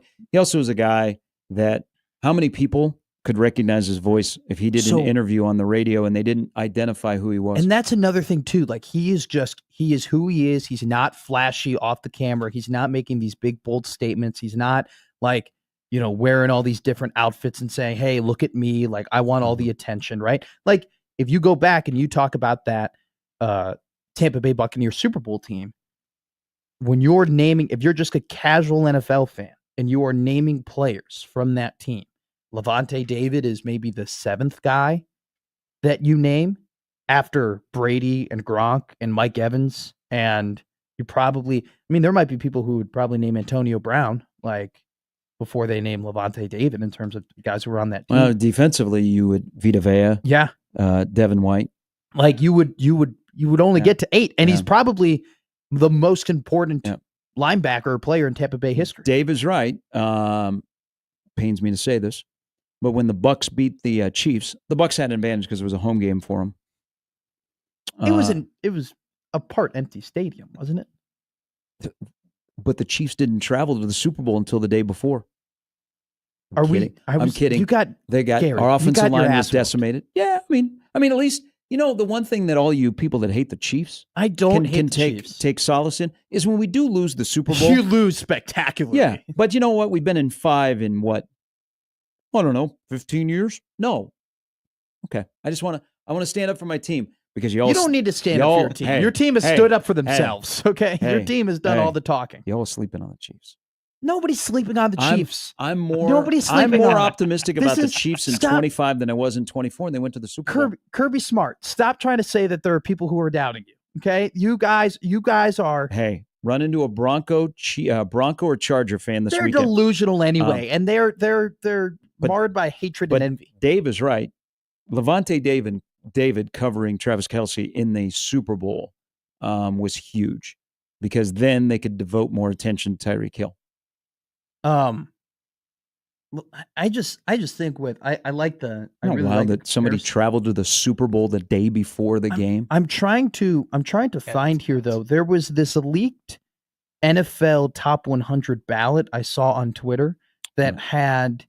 Well, let me tell you who. Before you say that, where you look for that. Okay, so they have released. I'm looking for 100. 97 is Drake London. I don't hate that actually. I don't like Drake. 95 is Josh Sweat. Really? Yeah, he's pretty good in the Super Bowl. Yeah. He was pretty good all year long. Yeah, no. He should not be number 95. Well, I mean, there are some dudes in the NFL. There's 100 guys. I'm trying to. I don't see where 100 is on scrolling through this, but the most important thing is Levante David is 96th. So just you're getting a little upset at Josh Sweat. There are a lot of really good players in the NFL, and these are defensive guys. But Levante David being 96th on a list when he is going to have a gold jacket does seem to be a little bit off. I have 40 through 31 randomly, which includes Joe Thuney at 33. Oh no, I think so. This is for the upcoming year. They just started to release this. Oh, okay. Yeah. Okay. There was one though. Why can I not find this ballot? It had Justin Tucker as the 20th best player, and it had Isaiah Likely written in twice in the top 20. Like this NFL top 100 thing, it's a nice summer thing so that we're going to look at and we're going to talk about. And I do think that at times it's an indicator of like here are kind of the elite players in the NFL. At the same time, this is like when they allowed the NBA players to vote for the All-Star team. Like there are some guys who don't give a damn. They're like they do not give a rat's butt about who the NFL top 100 is. I'm going to guess that this year Justin Tucker will not be inside of the top 100. He was 20th on a ballot. Well, I mean, until recently he was going to Canton. We'll see what happens because I do think that he has a kicker resume, but if he's best kicker, he might be the best kicker ever. Well, I think he might have lost it not last year, but the year before, he was like the most accurate kicker ever. And then in a playoff game in Baltimore, he talked some crap to my quarterback and my tight end. I mean, he hasn't been the same since, right? I don't think that the Chiefs broke Justin Tucker. Stop it. That him putting his helmet down and warming up closer to Travis Kelce did not cascade into him doing what he might have done at those massage people parlors. Are saying right now on the Chief message board that Sharpie is right. When you are destroyed by the Chiefs, you turn to what? Deshaun Watson blew a lead in Arrowhead. Justin Tucker. They were no. Never mind. What were you gonna say? Nothing. What are you going to say? Nothing. What are you going to say? Nothing. I'm not going to try and tug it out of you. No, I'm not. Okay. I did a good job there. Okay. All right, did a good job. Take a break. We'll come back. We got an update on Red Panda, by the way. There was... Thank God. It just shows you... I can't. That America still has a heart. Because something happened yesterday with her release from the hospital in the Twin Cities. There might have been 45,000 people outside of the hospital to watch her leave. There was not 45,000. Okay, I might have been exaggerating there. I don't think there was. I think it was her friends and her family were probably there, and they go, Are you sure it wasn't 45,000? I'm almost positive. I've seen pictures. 45,000 people. Big crowd. There was Big not crowd. There's not more people at Red Panda's hospital God. than at the Oklahoma City parade. They're telling me. Hey, that was a good Sorry, turnout. Florida Panther parade. They are telling me that Who's they've they? never seen a crowd that big to watch somebody leave a hospital. I've never seen a crowd that big before in my life. What a crowd, Red Panda. We'll give you an update when we come back. Marty Cordero, Steve Sipple, and Brian Edwards on this final day before the holiday on 1620 The Zone.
All right.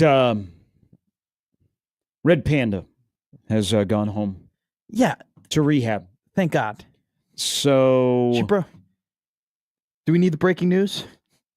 no, it's no longer breaking news. People know because people have been following. People were waiting.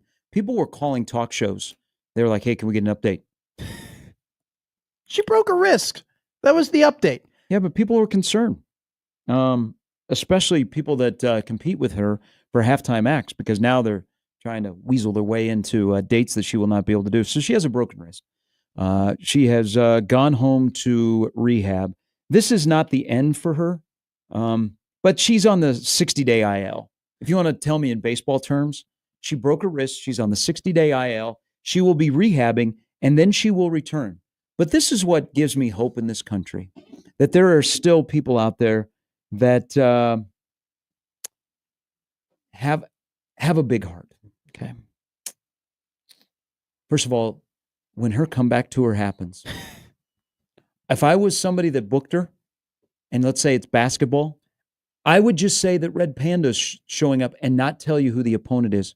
They will sell out because people will be part of the comeback tour. That is crazy. This is something that gives us hope in this country that we are doing it the right way, and we are an incredible country. Because you guys know the story of when she departed the hospital, she could not ride her unicycle to the airport. She doesn't ride her unicycle everywhere. Well, this is also on her. I'll get to that. I think you and I are on the same page because I was going to say something about that. So I don't think, you know what? We should not require Red Panda with a broken wrist to take an Uber to the Minneapolis-St. Paul International Airport. Do you know that she took an Uber to the Minneapolis-St. No, Paul National Airport? Because I know how she got there. The Minnesota Timberwolves mascot drove her to the airport. And that's a lie. That's not true. And the mascot helped her check in for her flight. And then she was on her way back home so she could begin the rehab. So when she is activated off the 60-day IL, she will be back better than ever, and she will be selling out arenas again. So there was a Red Panda graphic that I saw on Twitter. Okay. A literal graphic that said she will be back or she may be back for the beginning of NBA. Yeah. I'm looking at it right now. If you just look up Red Panda, there are multiple graphics. Mm-hmm. Yahoo Sports has a graphic of her performing. It says broken wrist. Okay. This is absolutely ridiculous. Secondly, I don't like the blaming the equipment. Okay. How do you, apparently the equipment was knackered through, check-in, right? Or through, because she checks her unicycle. Okay. And so it got damaged through the, whatever airport that she was flying to. Mm-hmm. And that was it. I just take it on the chin. Just say, look, I fell down. I may not what I used to be. I'm going to go back in the lab. I'm going to have a comeback tour. Why are we blaming the equipment? And also, too, how did she not know that the equipment was damaged? You could probably look at a unicycle and be like, oh, that pedal's probably off. It's probably not operating the way it needs to operate. You are absolutely right. And I'm with you. And that's on her. She's got to know. That what do you do? Like, she flies commercial. Do you do you have a case for the unicycle? Or do you throw the unicycle, hey, I'm checking in my unicycle, and the person that checks it in puts the tag on it, and then they just launch it onto the little conveyor belt behind them? I think you got to have it in a case. You're right. That is on her. That's totally on her. If you don't have it in a case, what are you doing? Yeah. How you're just asking for bad things to happen if you're not putting your unicycle in a case. Everybody knows that if you check a unicycle, you have to have a case. That's the rule. I mean, even I know that. How does the professional unicycler not know that? Now that she did make a mistake there, and I don't know if it's her agent or what's her team. Going on. She's got a team apparently. Well, that's what I kept reading. She does. She travels. So the times that I've seen her here or interacted with her here, she's got two people usually with her. So they all failed her. But you know what? Why does she need two people? By the Timberwolf mascot driving her to the airport. He did not drive her to the airport. I sent By you the an way, update. Why wouldn't it be a Minnesota Lynx mascot who drove her to the airport? Why would it be the Timberwolf mascot? Are they both the same mascot? And Because I think if she saw the Lynx mascot, it would remind her of the night before. the night before, was she out on the town with the Lynx mascot? She was at the Lynx game. Oh. The injury. And I think the Lynx mascot was on the floor. Why are at the you? time. Oh, it was- you just It tweeted witnessed at in me horror. at Matt McMedia. Tim Reynolds. who is from Florida. He's the AP NBA writer. How can the Indiana How do you- Fever how pop did bottles you- and you- celebrate you after didn't this just event? So when I was going to my little rant and you were typing on your keyboard, that wasn't you typing out that Tim Reynolds. This is like when Michael Scott quoted Wayne Gretzky. You miss 100% of the shots you don't take. Wayne Gretzky, Michael Scott. This is Tim People are Reynolds. saying that Minnesota Nice kicked in with Red Panda, and anything that was going to happen between the two countries, By the way, the mascot, what is his name? Crunch. What is the mascot's name? for the Minnesota Timberwolves? Nice. By the way, it's Crunch. I just want to let everybody know. You know this. I love Minnesota just as much as the next guy. I enjoy going up there. I don't know that everybody loves Minnesota, even people that live there. But continue on. I love the parts of Minnesota in which I go to. Yeah, and I Crunch the resort to. Wolf. Why do you call him Crunch? He's Who- Crunch the mascot Wolf. names are. Hey, all we He's didn't- Crunch the Wolf. We didn't talk about your guy. Yeah, he retired after 35 I years. know. Good job, Dan. Do you ever meet Dan? You know everybody. No, you know no. a lot of No, people. no. I thought he you was might have Casey known Dan. Wolf. He just retired after 35 years of being in that suit. That was a really The cool thing they did for him. Only popular mascot I've ever met. Well, You don't like Greg- Clark the Cub? Greg used to be. No, I don't like mascots that don't wear pants. Okay, that's creepy. Mascots that don't have pants or look like the current Herbie Husker. Ah! But Greg, who used to be TC the Bear, he was the original TC the Bear until he got fired. Okay.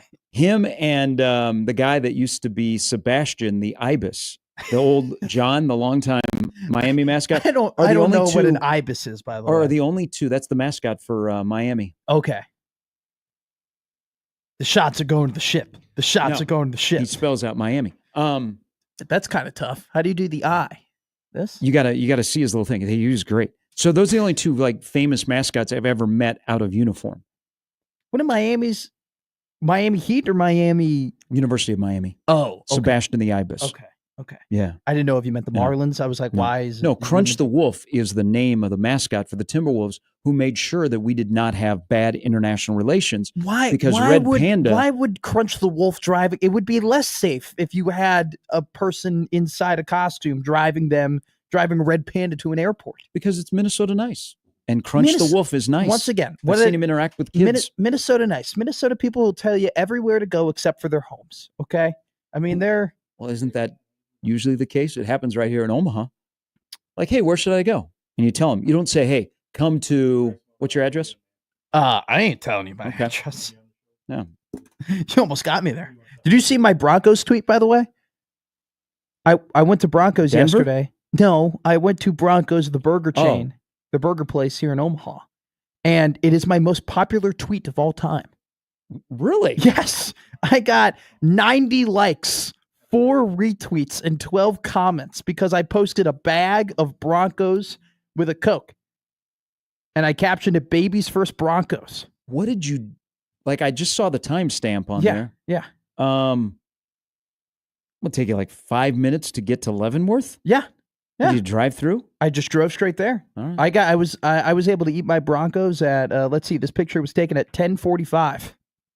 They did Beautiful. great, man. It was incredible. Yeah. Now, Love there that. are some people who are crazy because look at this comment. This guy, Rick Jones on Twitter tweeted at me. He goes, "That bag looks too clean. I'm assuming no fries, or there would be a bag, or they were in the back of the bag. Gotta have Broncos fries. Definitely a throwback fry."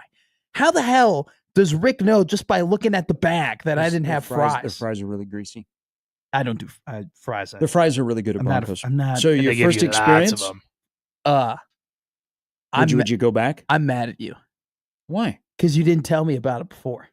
No, we've told you. Yeah, but long you didn't time. tell me how good it was. It was great. I see myself regularly going to Broncos.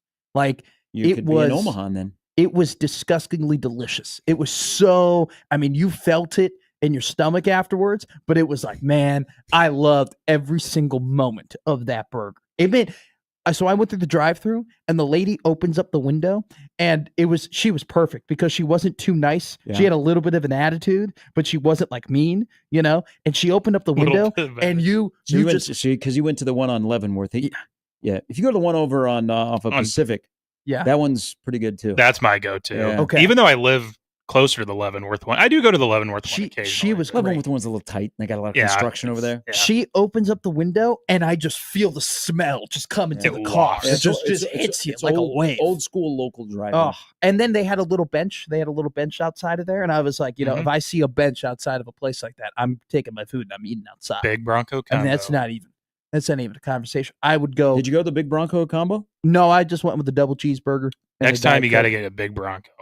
I wasn't really looking to stuff my Which, gullet like I guess, that at 10:45 in the morning. I This guess was more of pre-11 just, a.m. Sure. Hey, this is a quick burger stop in order for me to experience Omaha because I need to Fair enough. experience more of Omaha because I'm a resident now. So Good. there it was incredible. That's awesome. We don't steer you wrong. There were 3 people who bookmarked my tweet. Was I one of them? You didn't even know I tweeted it. I think I did. It got 7,000 views. Did you put Broncos on there? No, I didn't. I didn't think it would blow up. Give you a little love. I didn't think it would be. Well, I'm giving them love now. It's an incredible burger. All right. We got to take a quick break. We'll come back. Marty Cordero's coming up in the next hour. Plus, speaking of Broncos, do you think they would have enough cash to put their logo on a Nebraska football uniform? That'd be a sick logo to put on Nebraska football uniform. I'd be done with Nebraska football if that happened. I will be done. If they put Broncos on or if they put any sponsorship on. Well, Troy Dannon, do you value the Nebraska football uniform or do you value money? I think we know in this day and age probably what the answer is. I think we know what the answer is. I would rather have something happen ahead of a ad on a jersey. We bring back the old Herbie. Hey-oh! That's what LSU is going to do. They won't put that phrase on their jersey. It might be a little uncomfortable. Raising Cane's. But they are going to have a jersey patch. Get ready. Professional sports started in our college 2 days ago. Now we're all in. Plus, Nebraska Ball Mike has something on his mind. We'll get to him and more of your tweets and your emails as we entertain you on this day before everybody has it off, or at least most of you do. We're just running out the clock, baby. We got 2 more hours to run it out. We're going to go on about a 75-minute drive here in a little bit. Gary and Matt on 1620 The Zone.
Which gets the first spot on Mount Rushmore of hot dogs?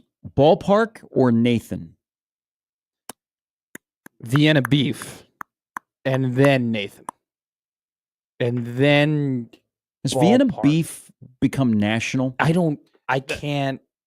Hit or miss. Like really hit or miss. Fairbury brand hot dogs are not national. Because I I'm did. just going with two that I think you could find anywhere. I thought I saw Vienna beef in a state that wasn't Illinois at one point. I don't know if it was here or if it was in Wisconsin, but I do remember I saw the Vienna beef hot dogs. Now, I'm going to be honest with you. Ballpark, I love Ballpark. Ballpark hot dogs, great. Yeah. But they've taken a step back with the buns. So like Ballpark buns, I always pair them up. If I get the Ballpark hot dogs, I get the Ballpark buns. I feel like the buns are so hard to open up now. It's become more and more difficult. And there used to be a time where I could toast my bun, where I could open up the bun, keep the hinges on, kind of lay it down and get a nice little hot dog. Yeah. Oh my God. Have you never toasted the bun for a hot dog? No. It is a game changer, Gary. No. No, I'm telling you right now. Do not knock it till you try it. Now, because you can't open up the hinges all the way like you used to, you kind of have to put it flat and flat. Some things I like hard, some things I like soft. I like my hot dog buns soft. Like when I go to Costco. Well, which, by the way, yesterday we're given samples of the actual Kirkland hot dogs. First time ever. Ooh. Yeah. I was like, oh, okay. Was it good? No, it doesn't taste the same. It did not taste the same as going to the window and paying $1.50. So, but I like the bun. But the it hot dog depends. sits in the bun. But it depends. I don't want the crunchy. I don't want the No. It depends. It depends. It fully depends. Are you boiling the hot dog? Because if you're boiling the hot dog, then I agree with you. Soft bun, wrap that sucker up. That grilled hot dog that slides right into a soft bun. No, you want a grilled hot dog and a hard bun because you grill the bun and then you grill the hot dog and then you get that crunch with the crunch on the skin. I just want soft. I want to bite into it and soft, and so that the crunch. I don't want the crunch. I want the juiciness of the hot dog. Have you tried a hot dog with a toasted bun?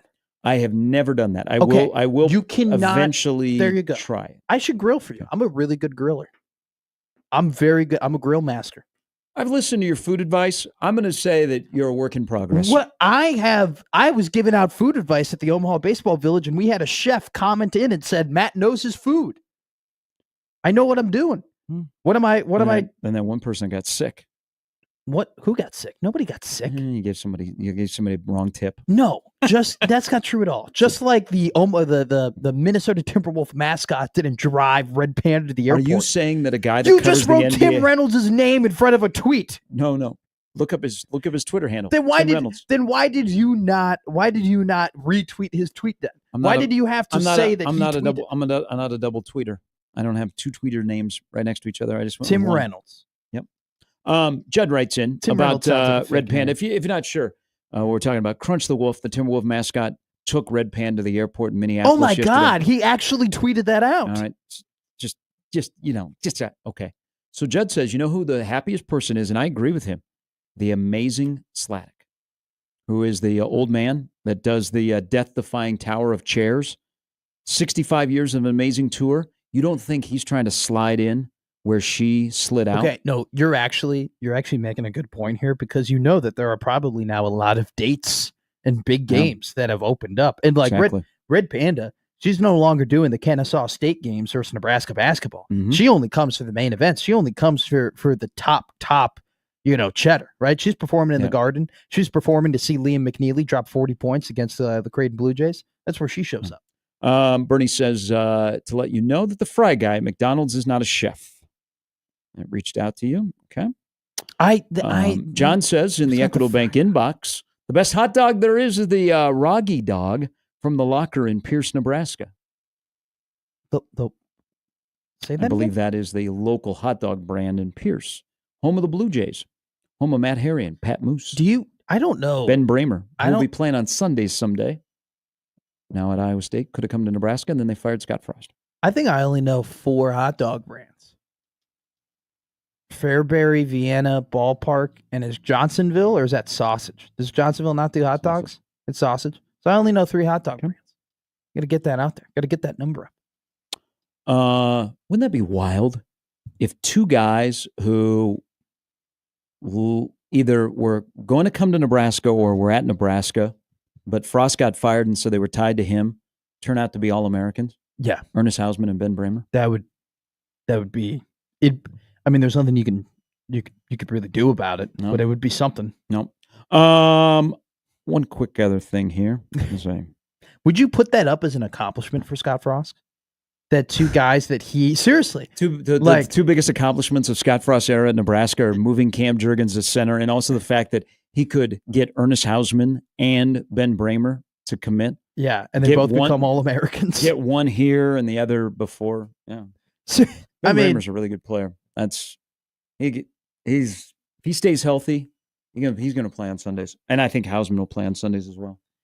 I think Ernest definitely has the speed to play at the next level, and that's gotten a lot better since he's left Nebraska. Not that it was ever a problem, but he's gotten a lot better sideline. All right, let's talk to Mr. Firework himself, Nebraska ball Mike. Happy birthday, America.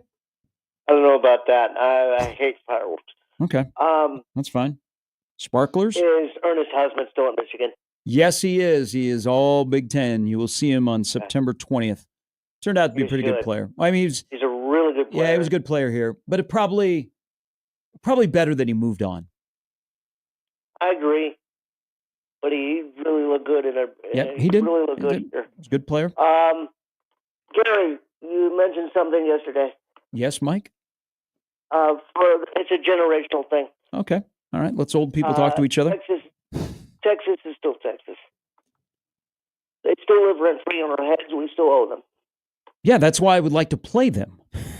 They're not. No. We're not running away. We are not running away from them. They don't have the guts to play. Well, unless it's a playoff game, they won't ever do it.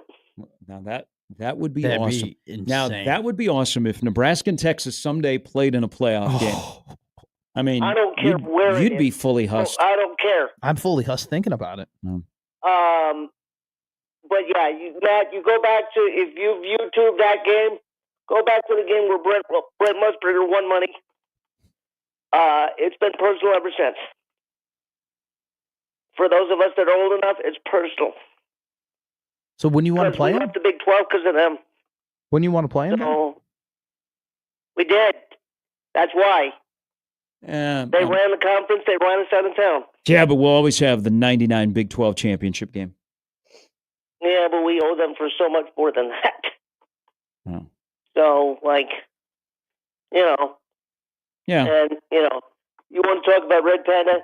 How big is Red Panda? Red Panda was on Pat McAfee yesterday. So. She was on Pat McAfee yesterday? She needs to heal up and get better. Yeah. Because even I know who she is. Haven't seen her live, but I know who she is. Oh, yeah. Oh, yeah. You would like her. I think you would. You would laugh. Well, I mean, if you can do that for 25, 30 years and make your money, and I don't know if she has a family, but if you can do that to make money and be happy and be good at it, only in America, man. Hey, spending 30 years atop a unicycle, that is what makes America great. Yeah. Only American thing, and we've got 2 Cubs starters in the All-Star game. Yes. So that's impressive. Yeah. I don't know what that means come October, but we'll see. Yeah, life is good, right? Yeah, that's all right. All right. Be good. Be safe out there, all right? You too. All right. Thank you. PCA had a sick triple yesterday. Real nice hit. I think it's kind of funny that 2 guys are starting in center field that got traded for each other in 21. And Baez and PCA.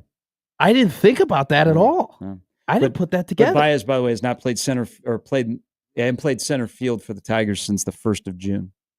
Oh, yeah. I did not. By the way, this is crazy. Javier Baez, OPS plus numbers from 2022 to now, 93, 63. Last year was 46 OPS plus. This year, 120. Mm-hmm. Insanity. Yes. So we do have a lone Texas fan that listens, is in the 1620 The Zone Nation. Mm-hmm. He goes, Gary, now that you're talking about my beloved Horns, can you remind your listening audience in the last 10 games what Nebraska and Texas, what the record is? I just remember 99. I just remember in San Antonio when the Longhorns were number 12. Oh, by the way, Nebraska was number 3. And I remember that you couldn't control number 7, and you had no shot against that defense. That's the only game I remember. I remember that Major Applewhite in that game was 15 of 42 and got picked off 3 times. Okay. All right. We don't want to talk about the 6 straight losses. I only know the 99 game. I believe that they stopped playing after the 99 game because the beatdown was so bad. Is that true? You sound like me talking about the Packers. Yeah, I don't. What do you mean? I don't know. I only know that that second game of the 2018 season where Brett Hundley was starting at quarterback. They're just I would is love it because they're don't- two gigantic brands. I would love to see them play, but they are the thorn in Nebraska's side that they could never get over Texas and beat Texas. And like the last 2 ones are some of the most painful. The most painful of them all. Well, okay.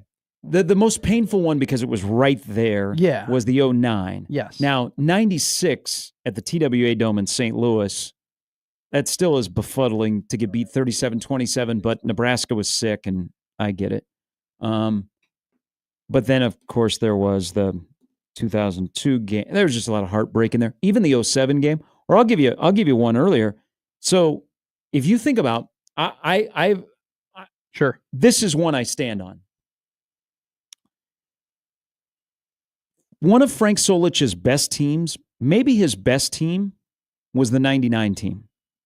The 1999 Nebraska team needs to be in the discussion of best teams at Nebraska that never won a national title. Now, T.O.'s got a lot of those on that Sure. list. That 99 team was really, really good.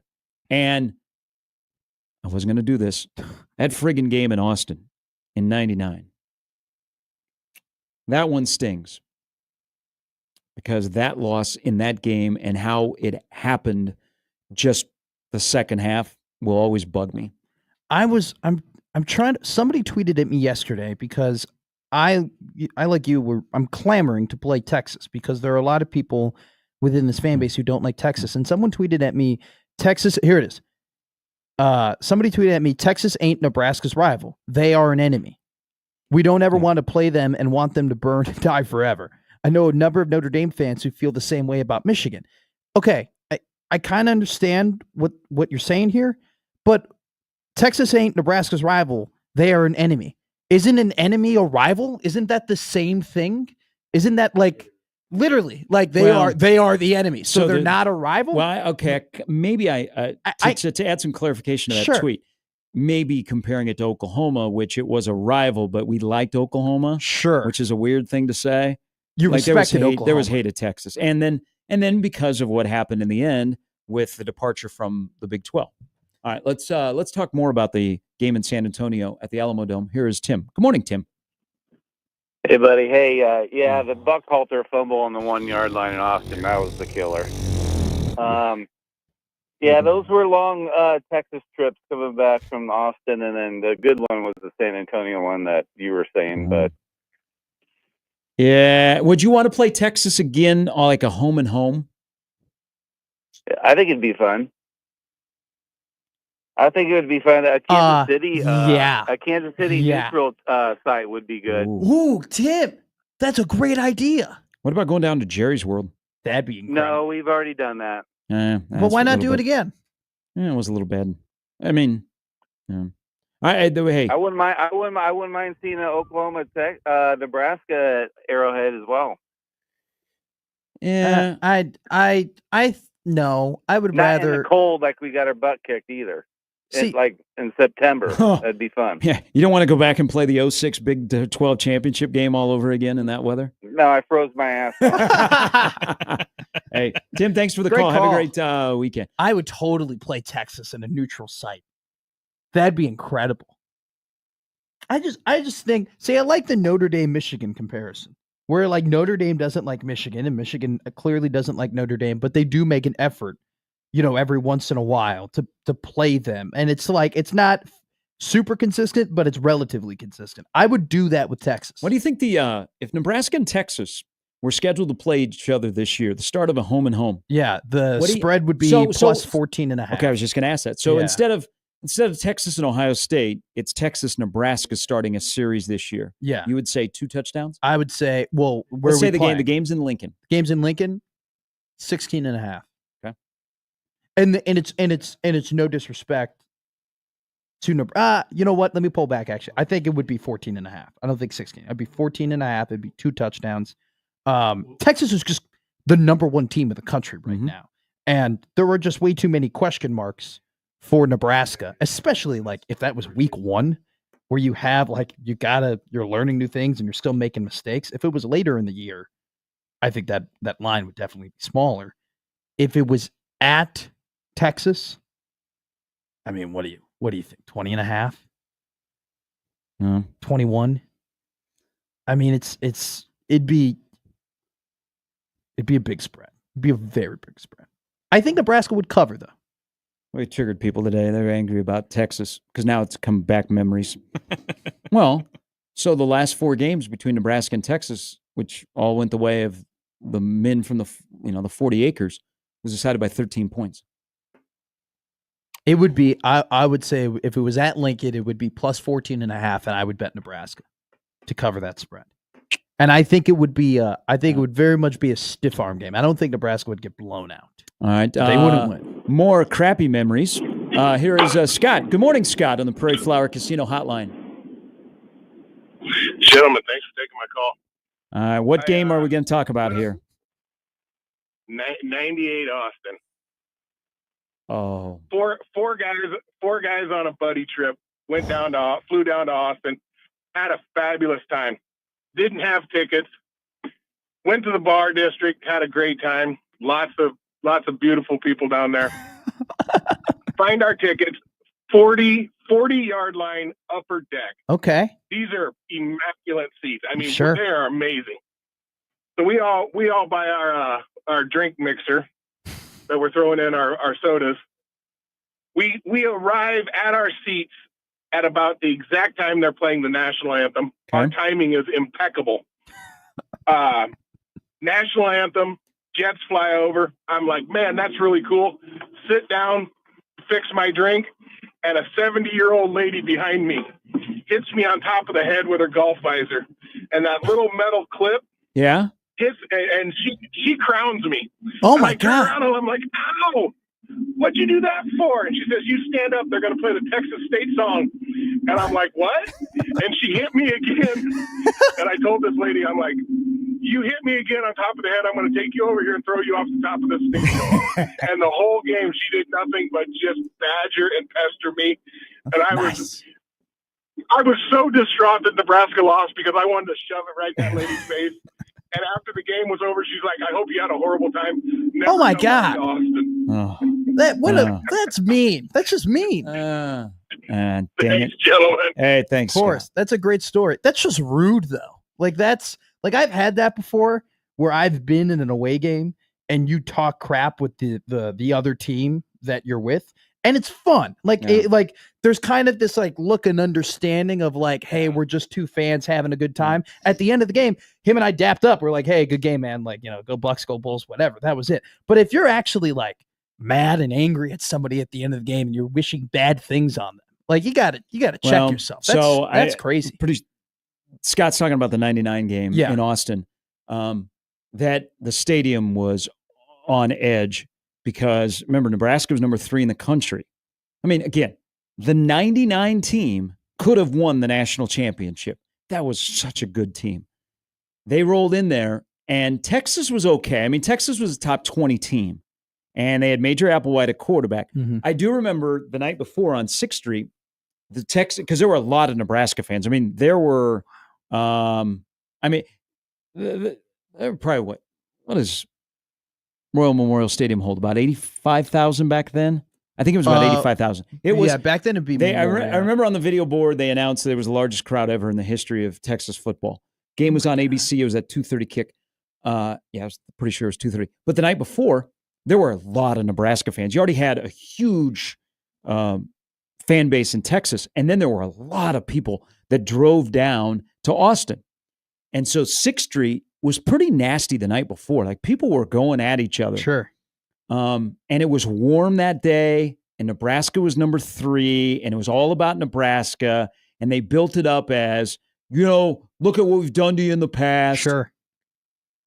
There's certain plays that I will never the vision seeing it live in person that I will never get out of my head. It's 3rd down and goal. And that game also, you weren't born yet, but I know you've watched it and researched it. Nebraska dominated that game. Yeah. I mean, Texas ran for 62 yards on the Black Shirts. And Nebraska nearly had 200 yards more offense. But Texas never turned the ball over. And it was right near me. 3rd down and goal, 2-yard line, gonna wrap the game up. Yeah. And Seabuck fumbled the football. So, and the rest was history. Got him back in the Big 12 championship when it game. mattered, by the way, and a dominant but Big if 12 you don't- championship if you victory. don't lose so that you win a game, national championship. Nebraska's playing So for the this national is championship. what's incredible, though, is you're looking back at like this '99 Nebraska team and compare it to college football now. You kind of scoff at this in a like disappointed way. And what I mean by this is they were 12-1 and they lost one game by 4 points in a game in which Major Applewhite was crap for the first half, and they didn't win the national title. And nowadays, if you're 12-1, where they have multiple ranked wins over really good teams, a Big 12 championship, they beat a Tennessee team in the Fiesta Bowl at the end of that season. Like, that is a team now that would have an opportunity to win a national championship game. That probably could have, if we're just going off of how they played at the end of the year, probably could have won a national championship if we had the format we have now. And it's just like, when you look at the 99 season, you're reminded of like, man, it's a different sport. It's a different sport, and we have to look at the accolades so much differently, because for a team in 1999 to accomplish what they accomplished, and then you're just like, well, we kind of, I don't want to say we forget about them, but we don't talk about them as nearly as good as they were because of that. And now we have teams in this era who you could be the 12th, you can have 3 losses and have an opportunity to win national title. And the thing about that Texas loss in '99, it almost beat them twice, because they played a night game the next week in Lawrence. And I mean, they sleptwalked through that game. They had no emotion, because that losing the way they did at Texas, it zapped them. That was a bad week around here. And they went to Lawrence. It's a night game. There was no emotion on the sidelines. Thank God Bobby Newcomb showed up that night. I mean, Bobby Newcomb was incredible in the return game. But then they got back, and then they went a nice little run. They shut out Texas A&M. Texas A&M came into Lincoln and was ranked, and Nebraska beat them 37-0. Then the next week, a really good K-State team in '99, like a really good K-State team, fifth ranked in the country. Nebraska beat the crap out of them, and then then survived. Yeah, they almost pissed it down their leg in Boulder 2 weeks later, because they moved that game to Black Friday, and so they had a bye week like the week before. That was one of their bye weeks. And Colorado came back in the fourth quarter. They had to get a game-winning field goal in overtime. That's the game that Dom Raiola took his helmet off and was running around the end zone where the students were and was doing this. But then they beat Texas, and then they beat a really good Tennessee team. The only loss was 4 in Austin. I'm telling you, I look at this at the 99 schedule and what they accomplished, and it kind of makes me mad, like putting it into now college football terms, because of like, they beat a really good Tennessee team. They beat a really good Texas team. They beat a really good Kansas State team. And in 3 of those games, dominated Kansas State, dominated in the Big 12 championship. And we had to sit at home and watch Virginia Tech and Florida State play. Well, all right. Thanks for the memory. Thanks for the great memes. Great memes. Well, I've told people this. When I got into Nebraska football, Gary Gibbs was the head coach of Oklahoma. Now, I followed it from afar. Sure. So I didn't have the heartbreak. So to me, Colorado was bigger than OU, because when I first got my taste of OU Nebraska, OU was bad. Yeah. Nebraska was going to Norman and putting an interstate number on them. It wasn't a very good. Oklahoma wasn't. Yeah. They put up 73 down there. That's awesome. So Colorado then came along, and you're like, hey, Colorado is the team. And then the rejuvenation of the Big 12. Texas was always there, even when Colorado was ascending when the Big 12 started, 15 years ago. But Texas is the one that is just like ultimate heartbreak. If you got beat by Colorado, you turned it around and you beat them. Okay, so you say, hey, we got scoreboard. You never had that with Texas. Never had it. That's why I just like to have Texas and Nebraska play one or two more times. I'd actually like to see Nebraska and Texas play more in other sports. Like they've done it in baseball a little bit. Sure. They've volleyball, they've done it. But I'd like to. I wouldn't mind a basketball game. Longhorns versus I'd Huskers. like to see Texas come back into the Devaney Center and get upset in basketball. Ooh. On a Phillips 66 Big 12 Saturday that started at 12:40. Was college football better when one fumble in one game could literally detour your entire season, or is it better now that you can lose multiple games and still have a shot? I'll add to that question because you could answer that question. I think it's better. Does now. one fumble is the only thing you remember for? Corral Buckhalter had a fairly nice career at Nebraska and went on to the NFL. Yeah, but C-Buck is known for basically one play, and that is the fumble in Austin. But he wasn't alone. I mean, Nebraska had some key fumbles. His just happened to be third down and goal. Yeah. You're on the 2-yard line, Doorstep. and you are going into the end zone. I think college football is better now that you can make a little bit more mistakes and there are more teams competitive later in the season. But there would be people who would vehemently disagree with me and say they prefer the time when literally you had to be perfect to be a national champion. And I think there are arguments on both sides. God, there's a good what if. What if Nebraska wins a national championship in Frank's second year? Oh God! But and then that would wrap up a decade where you won 4 national titles. See, but would it be do you think he still gets fired when he gets fired? Because do you make the argument, well, it was still T.O.'s guys, where it was still like he was still kind of coming off of the T.O. wave? Probably would have helped the recruiting. Probably would have, definitely would have. 100%. The recruiting would have stayed at a high level. And maybe some guys would have retired earlier. Sure. So then you could form your staff instead of being forced into form your staff. All right. That's a bad memory. We'll talk about good memories that'll be made at Warner Park tomorrow night.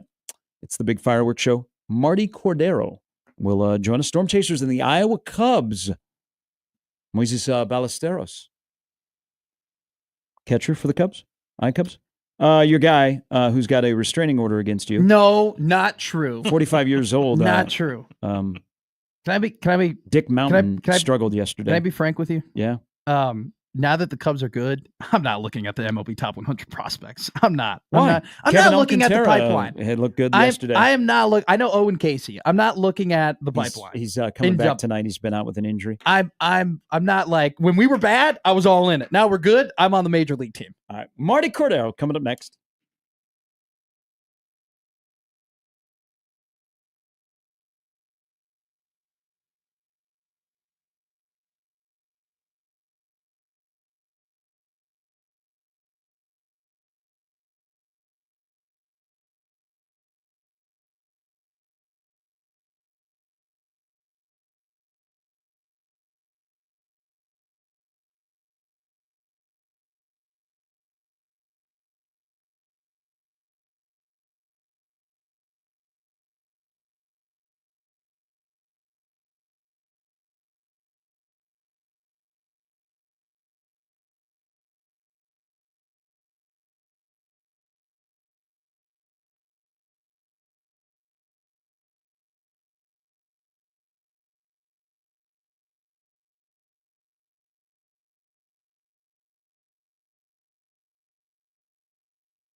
All right, you have your favorite hunts for Independence Day to Seward, the 4th of July capital of the world, some say. Ralston. I think Ralston moved up their fireworks to tonight because they don't want to compete against the Omaha Storm Chasers.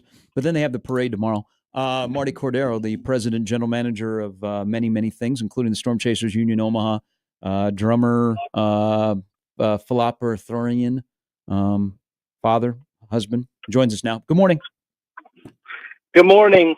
Good morning. Good morning. How you doing? I'm well. Okay. Where July? Yeah. Yeah. Good weather? Where are we doing the interview today? Because we've had many moments where you're in your kitchen, you're in your car. Where are we at right now? I am in my vehicle today. Oh, nice. Are you performing Not Safe Cell? Not in front of a Casey's. Am I performing? What'd you say? Are you performing Safe Cell? Yeah, the hands-less device here. Absolutely. Okay. Good. Yeah, hands free, Good. seat belt. All the things. Okay. All the things. Tomorrow night's a big night, but it's kind of changed a little bit. You don't normally get fireworks on the 4th, but you get them tomorrow, and you don't normally get a team that draws very well along with the Storm Chasers, the Iowa Cubs. Boy, this is a perfect opportunity tomorrow night to pack Werner Park for the best and biggest fireworks show in the area. It is, and you're right, Gary. We normally are home on the 3rd, and we have been home on the 4th some. Normally, each year's schedule, you get either or, and this year we're obviously doing a split 3-3 with Iowa. As the Storm Chasers are down there, and the I-Cubs will have their huge show tonight. So we get ours tomorrow night, and last year we were home on the 3rd against the Cubs as well, and a little over 9,300 and change, which was an all events record at Werner Park. So, ticket sales are swift. Got about 150, 160 fixed seats remaining, and about 1,500 overall tickets remaining. So if people want to come, they need to reach out today, and we can help take care of them. Marty, I will be reaching back out to you about when we're going to see a Storm Chasers game together. So I know, and Marty's been trying to get me to go to a game. I left you on red. I'm sorry, my friend. I will get back to you. I'll get back to you in a second. But I want to ask you though, you guys are doing, so you have the Storm Chasers, but you also have Union Omaha going on around the same time. How is that transition from field to field? Like, what is just the difficulty of that, of, making a baseball field, a soccer field, and a soccer field back to a baseball field? It's a lot of work, not only for our grounds crew and our turf team, but also our operations team. They do a really good job, and it takes about 50 to 55 hours to go from baseball to soccer. And then it takes about, just a little bit more than that, about 55 to 60 to go back to baseball appropriately. And it's a lot of work, a lot of back and forth. I believe we've had 4 field flips so far this year, and we've got another 4 on tap. But it was hanging out on YouTube. There was a time-elapse video where you can see, the pitcher's mount is retractable, so it disappears down into the infield, and then they cover that up, and then we sod in all of the infield skin, and then some of the warning track, both primarily along the right field, outfield wall area, and then down the foul territory in right field. But no, it's fascinating. It is a lot of work. Yeah. You still there? I'm still here. Okay. Okay. One quick note before I go back to baseball. Any update on the future of Union Omaha? We've had a very productive last 8 months. Obviously, there was a regime change from a leadership perspective at City Hall. We continue to have very good, productive conversations with the city. When Mayor Ewing made the decision to interview and then ultimately keep majority, if not all, of the staff, all of the people we've been working with over the last several years remain in place. So we're very optimistic. We've had a lot of good progress that's happened really over the last 8 months, but really specifically the last 4 to 6 weeks. So we're eager. We're eager to have some announcements later this year. And so my short answer to you is yes, a lot of progress, but we're not able to talk publicly quite yet about it. Hey, let's talk about our business that we both love, and that is minor league baseball, because there are a lot of people that can't tell you what the record is. Now, last year was a great year for the Chasers winning the International League. This year has been a little bit of a struggle, but people get to see Carter Jensen tomorrow night, who's going to the Futures game, who has 3 home runs in the last 2 games, and he is the next catching prospect for the Royals that just got called up to AAA. How do you, when you take those people that go, well, what's your record compared to, well, what was your experience? Explain to people how you balance that in the minor league baseball world, where most people that leave the ballpark have no idea if your team won or lost. They just know if they had a good time. Where if I go to the K, if the Royals lose, I'm in a bad mood. All true. And, not to be flippant, but I don't really try to share what the record is or really justify. I mean, is it fun to win? Oh, heck yeah. It's very fun. And, the Royals, and I would argue most major league franchises, think there is value in having their players win, whether it's first or second half championships or league championships at the 4 levels now. That way, they have players that have been there and have been in some pressure situations. But ultimately, it's about developing individual players and singular players, not overall teams. And that's something 27 years ago I didn't really understand when I first got into baseball. But in 2000, if I get all my years right, my second year minor league baseball, Jackson, Tennessee, AA Cubs, we had the best record in all of AA. We won 85, 90 games. Bobby Hill was a hot shot second baseman. Hesop Choi, Corey Patterson. I know I'm taking us back, guys. But it was Zambrano started the year on that squad. It was Juan Cruz. It was a heck of a team. It really was. And we won the championship. And then going into the next year in 2001, we ended up the exact opposite. We had the worst record in all of AA baseball, obviously not making the playoffs. But 2001 into 2002, we had a higher season ticket and ticket package percentage increase going into coming out of that losing season than we did going from championship into the 2001 season. That really showed me that the wins and losses ultimately really don't matter. It's about community. It's about fireworks. It's about, basketball jerseys we're giving away on Saturday night. It's about the things that we do in the community, giving back. We've got Chasers Community Week that starts on Monday next week. And it'll be a week of giving back with our staff and our players. And those are the things that ultimately matter. And as a baseball fan and someone who grew up hoping, maybe thinking a little bit I was going to be Rhino, number 23 Sandberg, obviously didn't happen. I'm a huge baseball guy. I grew up a Cubs fan, obviously Cubs and Royals fan. That still hurts a little bit to this day, but we have to know who we are. And, I think our staff really buys into that. And, no one does community like minor league baseball. The Storm Chasers and the Omaha Royals didn't invent that. That's a minor league baseball thing. Gary, you've lived it. And I think you would agree with me. Marty, last time we talked to you, you talked about, the nets, the protective safety nets going across the entirety of the field, and how that kind of affected some of the in-game experience and the things that you guys are doing from the beginning of the season to now. Has there been some evolvement in terms of different things that you're doing now that you're adjusting to kind of that new environment? No, I would say yes, we've adjusted. No, not a lot of new things. I mean, the net's not movable, unfortunately, Matt. And we can't take the H&H Dodge truck on the field for the Hurl the Pearl promotion. So that is in the concourse. That's had mixed success results as far as continuing to raise money for the Ronald McDonald House. Throwing T-shirts from the field doesn't happen anymore, but. Will we bring back a T-shirt cannon and a hot dog gun? Yeah, possibly. That's something we're talking about for the future for next year. We have seen some players that throw balls over the net to kids or fans.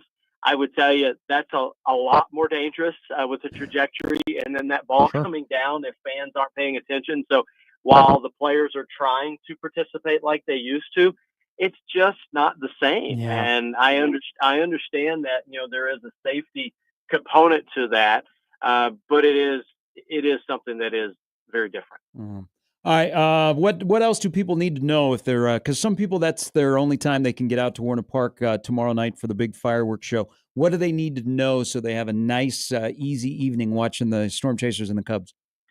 Well, the parking lots will open early. So Nice. entrance B opens at 3:00, and then the rest of the lot will be open by 4:00. So we urge people, not only because it will be our biggest night of the year, but there is road construction because it is the Omaha Metro. And, we want people to be safe and get there soundly. So please come early. I tell all my friends, get there before 6:15. That's the time. If you come after 6:15 p.m., you need to expect to wait 20 minutes, 30 minutes, 45 minutes to get into the lot and then into the ballpark. And then if you haven't been in a few years, we implemented a clear bag policy in 2020. So that's been a few years ago, but just remember clear bag policy, and you can go to our Facebook page, our website, or Twitter for all of those details. But we're excited about the 57th annual FNBO fireworks at Warner Park tomorrow night. This will be about a 35, 40-minute show.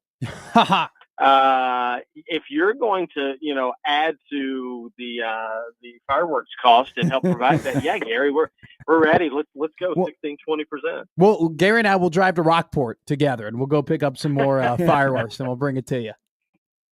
Now, it's about a 17-minute show tomorrow night. Obviously, to music, so it's a big show, and because of where we are, we're able to shoot larger shells, 6 and 8 inch shells, because we are in a more suburban area than being downtown. So from a fireworks perspective, they're the largest shells you'll have in the metro. Nice. All right, we'll see you tomorrow night. Thank you.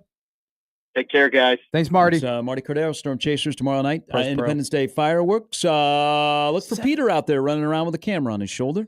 Yeah. Well, Connor who knows what I'll be doing? Connor Happ will be the on-field MC. I'll be the official scorer. Nice. Are you All going to be? three of us. Are you going to be on the microphone at all? Or? No. In the press box, you will be. I'm in the press box. They don't let me. I've never done the PA out there, and you should do the PA. Yeah, they're afraid that you're going to have your comedy routine. Yep, they're afraid. I want it.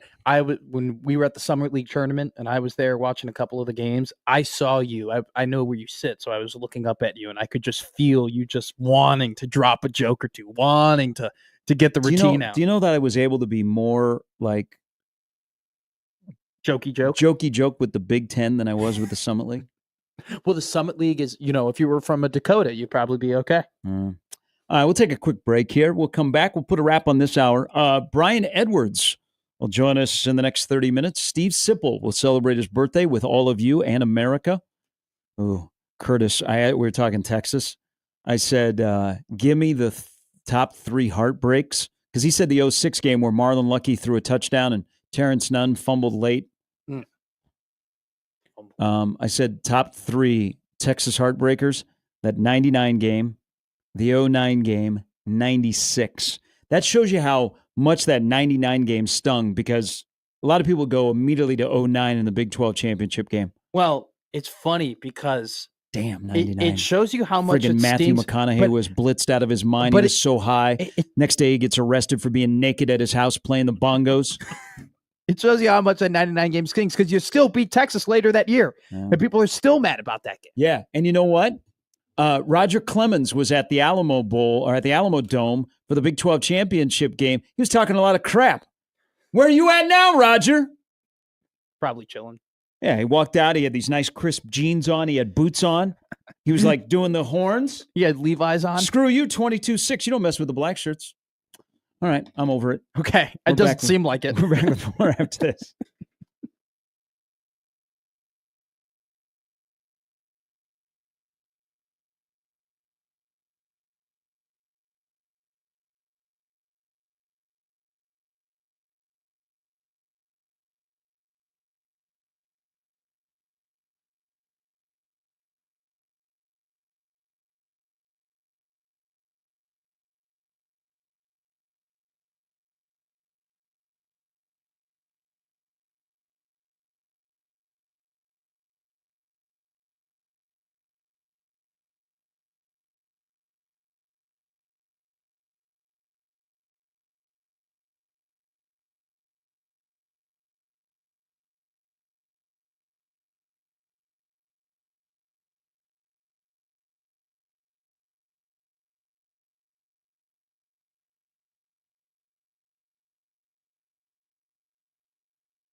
All right, we put a wrap on this hour, busy last hour of the week with Brian Edwards and Steve Sipple. We will talk about what LSU is planning and if that's going to be the start of patches on jerseys. I have some thoughts. Holidays. Yeah. So Major League Baseball, full slate tomorrow. It's the 4th of July. You'll be at Wrigley Field. I will be. Christmas or July 4th in terms of attention towards the NBA or Major League Baseball. I thought you were going to say, what do I prefer? Well, I think it would be tough for Major League Baseball to play on Christmas. Yeah, no. I mean, in terms of what holiday do you actually prefer? What holiday do you like? Because I actually would say I prefer 4th of July over Christmas. So 5 years ago, I would have said NBA for sure, without a doubt. Mhm. It is they are doing a better job. But now that the NFL has invaded Christmas and is kind of taking that over, I would say that, and also too, baseball's rising in popularity right now. I mean, we're seeing it with these ratings and these numbers and just Yes. overall interest It and helps. capacity. Major markets are having good seasons. And more teams are spending money. I think baseball's doing 4th of July way better now than the NBA is. I think the NBA, if I'm being honest with you, kind of rested on their laurels when it came to Christmas basketball. I think they stopped taking away the custom jerseys. I think they stopped valuing, like, the matchups haven't been as good. The superstars, like, there really hasn't been a memorable, like, oh my God, Christmas Day game in a while for the NBA. I think they just assumed, we have this day. The NFL came in and snatched it from them. So I think MLB's doing 4th of July better. I think the difference to me is you're more likely to sit at home and watch the NBA because it's Christmas. Yes. You're more likely to go to a ballpark on the 4th of July. I've been to a couple years ago. We went to Denver and Phoenix. In Denver on Christmas, got to say, I don't know if I'd be enthused if it was a day game, but this was like the last game of the 5 that are aired. It was pretty cool, but you'll sit at home and watch. I even think like in an NBA city, you'll sit at home. Like you even got to, like the Lakers are playing at home. I'd be more willing to sit at home. Like you feel like with baseball on the 4th of July, you got to go. You got to be in a ballpark. So I was lucky enough to grow up in a time where you had an opportunity to watch the Bulls play on Christmas, like live. And it was kind of a big deal, but never has anyone ever told me, man, I would love to go to a Christmas Day basketball. I've never heard anybody put that on their bucket list or say, that would be a really cool event, or like, hey, guess what I'm doing on Christmas? We're going to this NBA basketball game. Yet, honestly, amongst my friend group, if you're not at the Cell or at Wrigley, you're like, what else are you doing today? You know? And there's a lot of, and I give credit to major league teams because they understand where they're located, is they play day games. So they let the locals take care of the fireworks. They don't let the professional. Well, I mean, it's also, people want to come out and they want to have fun. I've never thought of but that. they want to go and they want to do their own fireworks show, so they play a lot of day games on 4th of July. I've never thought of that. I think that's actually really smart. I like that. All right, we come back. Is it smart to do what LSU is going to do? Do you value the uniform, Troy Dan? And I'm looking right at you. But I got a suggestion. I would be more excited to do this than that. Oh. We will discuss when we return on 1620 The Zone.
That call in '99 was BS. Can you get over it? I mean, like, No, 'cause just somebody I brought mean, up. Now I'm watching here. It was So 26 years ago. Like, I let you. It was Yeah. a great segment.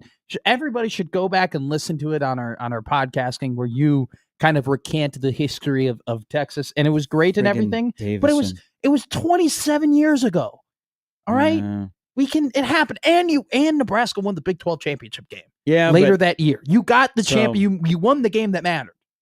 So the entire '99 game in Austin is on YouTube.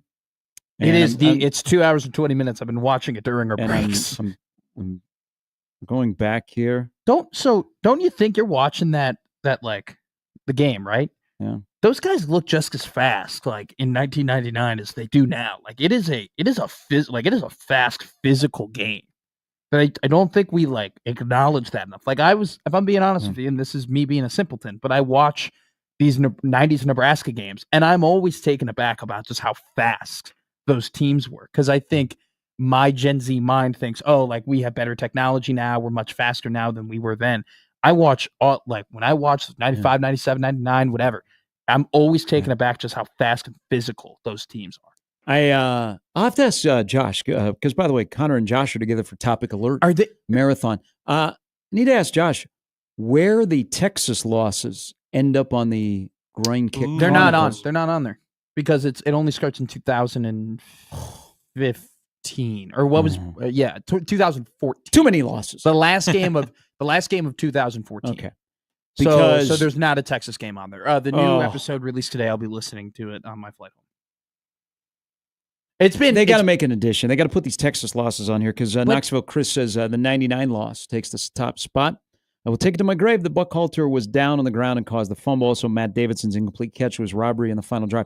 So I don't know if Josh. It's a great catch by Davison. They ruled pass interference.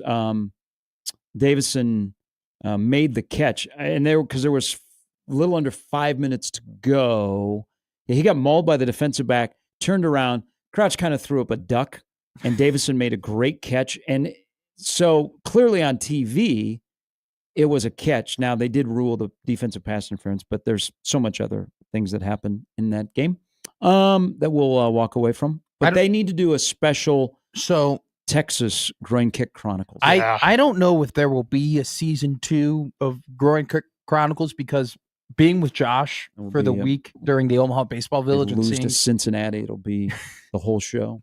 Seeing how much he had to work to do it, I don't know if he'll do it again, but he should do top 10 all time groin kicks, just 83 all time. Orange Bowl.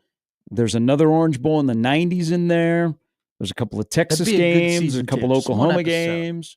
Okay, so in college football, this is with the new professional college football and college sports. It is the new era. You got to find a way to make some cash. It seems like there is more money available, but schools are scrambling to get money.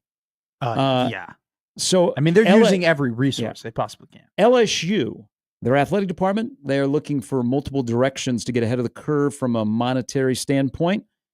They are potentially looking at adding jersey patches as advertisements to generate more revenue. Now, this has been out there for about a year. This could possibly happen, and that your college football team would look like your NASCAR team or your professional golfer. There are some that are like, this makes perfect sense because I've seen it in professional sports. QT is on the Royals uniform. There are many more that are on NBA uniforms, NHL uniforms, Major League Baseball uniforms. All over the place. Yeah, so this has become more of a common practice. But there is something about the value of a college football uniform. And this hasn't come up with Nebraska. The first question I would ask, where in the hell would you put an advertisement on Nebraska's uniform? Because they have the Big Ten logo, they have the Adidas logo, and then they have the Nebraska patch. So where would you put an advertisement? Could you put it on the tag, like on the back tag? I want to see the front. But would they want to sell if it's for the back? I want to see the front. But this is what I don't think this will happen at Nebraska. But this is what if they said, hey, you've got two options. We're going to make it a little gaudy with your football uniform. First of all, I would be opposed. people should march to Lincoln if that happens. But if they said this, okay, Mr. Season ticket holder guy or gal, we got to make some cash. Yeah. Would you rather us put Runza on the Husker uniform? Oh my God, no. Or have no disrespect to Runza. Runza Field at Memorial Stadium. And replace it. No. You're not going to take Memorial off. No. I would be more. Let's sell the naming rights to Memorial Stadium than put an advertisement on the uniform. That's what I would go for. There's something about the uniform. I would rather them. Okay, so I think that if I had to pick between the two, Memorial Stadium being renamed and the jersey sponsor you being keep on Memorial there, Stadium, you have to find a way to do like the Woodhouse. I guess I would rather Field at Memorial Stadium. I would That rather also has Tom Osborne Field. exactly. I would rather try and them do that gymnastics as opposed to putting a sponsorship on a jersey, because for me, like, I grew up in a pro town. Like, our jerseys are cool and they matter, but like a Nebraska jersey and college football jerseys in general isn't just what you wear to distinguish yourself. It's like ingrained in the community. Like it is a part of like who you are, and putting something on there that doesn't look right definitely will bother people. But I do want to say there are moments where I think a jersey sponsorship makes the uniform look a little bit cooler. Like it matches, right? Mm-hmm. Like, I think the Motorola patch on the Cubs jersey, I think that looks cool. I think your Oklahoma City Thunder Thunder Loves patch, the Loves patch, I think that's dope. Disney truck stops, by the way. Disney on the Orlando Magic jersey, like that's a good one. That's really cool. Now, there are the PayPal on Phoenix. Like, Phoenix is the PayPal logo. That sucks, right? Well, I will say I was a little bit trying to figure out the QT. I don't even really recognize it on the Royals uniform. This is the reality is schools are going to have to make money, so they're going to look for any avenue to make money. And I'm really surprised that this has not happened sooner. But also, you're going to get some pushback. That athlete that's in the uniform is like, hey, am I benefiting from that? Sure. You're going to have there's going to be some butting of heads. There will be lawyers. But the reality is that you got to make some money, and this is going to happen. But to me, and I hope others that look at college football and look at the uniform and get triggered when they screw with the uniform, and they have the one day that you look like that the numbers are duct tape and you look like the Noid from Domino's back in the day, is that I value the college football jersey. It is so, like you were mentioning, the helmet and the jersey is so special and iconic at most places that value and have passion for the sport that I don't want it gaudied up. So leave my jersey alone, because I look at you, Mr. Athletic Director, and if you say, hey, we got to make some money, the jersey is up, I'm like, you don't value the jersey. You need to value the jersey. So sell my naming rights. Yeah. Sorry, who it's named after, soldiers. But sell my naming rights to my stadium. Don't touch my jersey. So that's probably the opposite of other people. And this isn't a I'm not trying to throw shots at you or throw shots at anyone, but this is the general question. Would you rather the jersey look good or be at a financial disadvantage?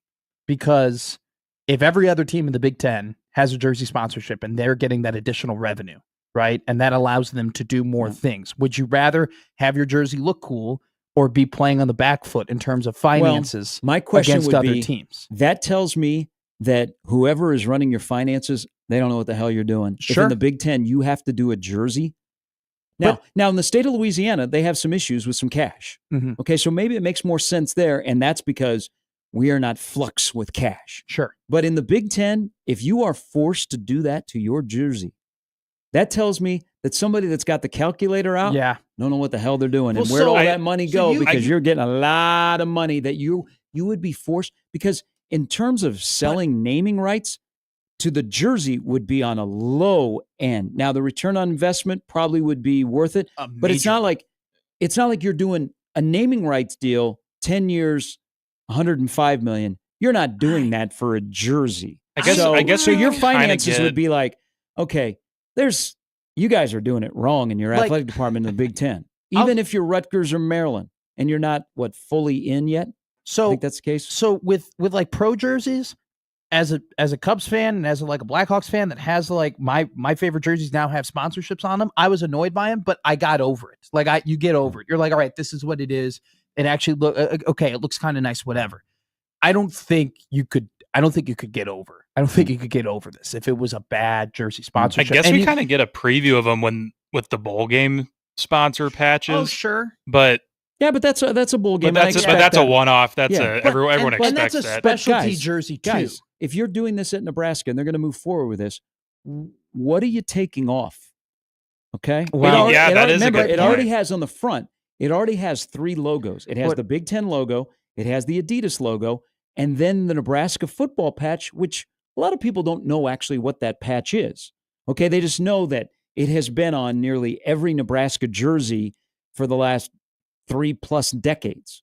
So, are you going to add another thing? Are you going to put it on the sleeve? You're going to put it on the. You're going Ugh, to do I don't want it something on the with the sleeve. numbers on. It has to be I white mean- and red, by the way. And you talk about valuing the jersey. Like if it was something that looked ugly, if it was bad, Yeah, like and if I it can't looked bad, contrast. it would be like I would not buy a Yeah. jersey. I would not. Well- I would not buy a jersey again.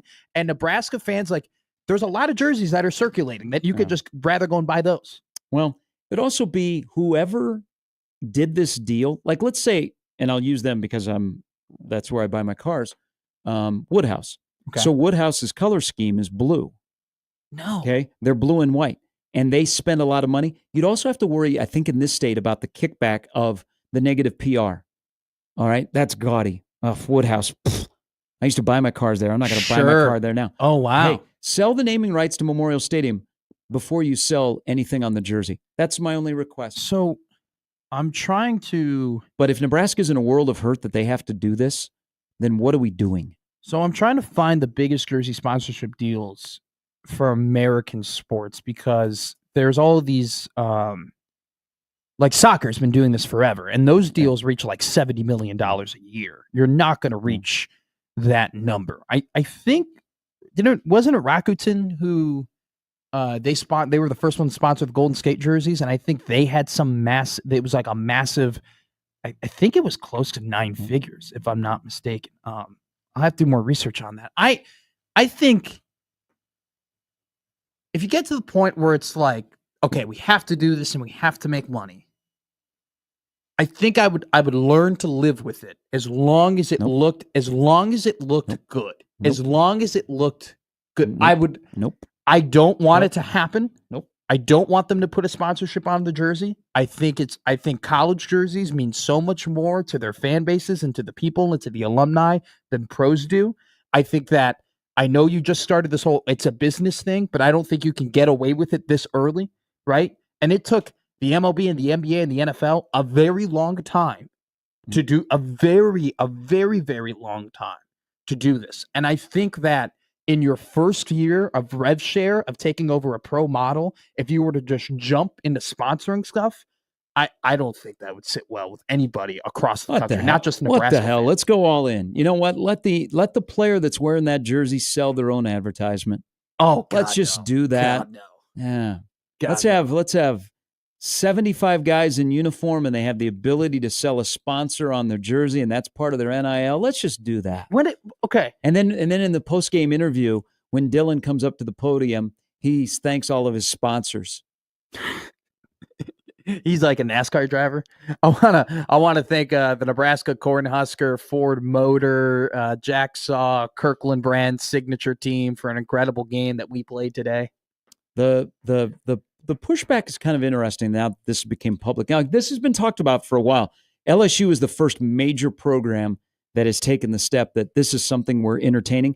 And I think they might have thrown it out as a trial balloon to see what the reaction was terrible. It should be. Because if you're It's by different. the way, if you're a Raising Cane's guy, wouldn't that be ideal? Throw that. That's what I was Throw that thinking. patch But on that LSU jersey. it wouldn't look good. The red and the red would not go Now- with the purple. Now, Quick Trip made it look good. I don't Quick think Trip they on the Roy- did. I on do the- not like the quick trip on the Royals. Royals. On the Royals uniform, they've actually made it look where it's just not. Oh my God, that just your color scheme is not what the Royals are. They've actually done it pretty well. Have you seen the Chime sponsorship for the Dallas Mavericks? Yeah. That's a bad one. That's a terrible. Like, there are some terrible ones out there. Oh, Max brings this up. If college football wants to take on jersey ads, then get rid of commercials like soccer. Oh, Smart. all right. That's a good suggestion by Max. I like that. We've got Brian Edwards coming up. We got the birthday boy, Steve Sipple, before we're done in the next 40.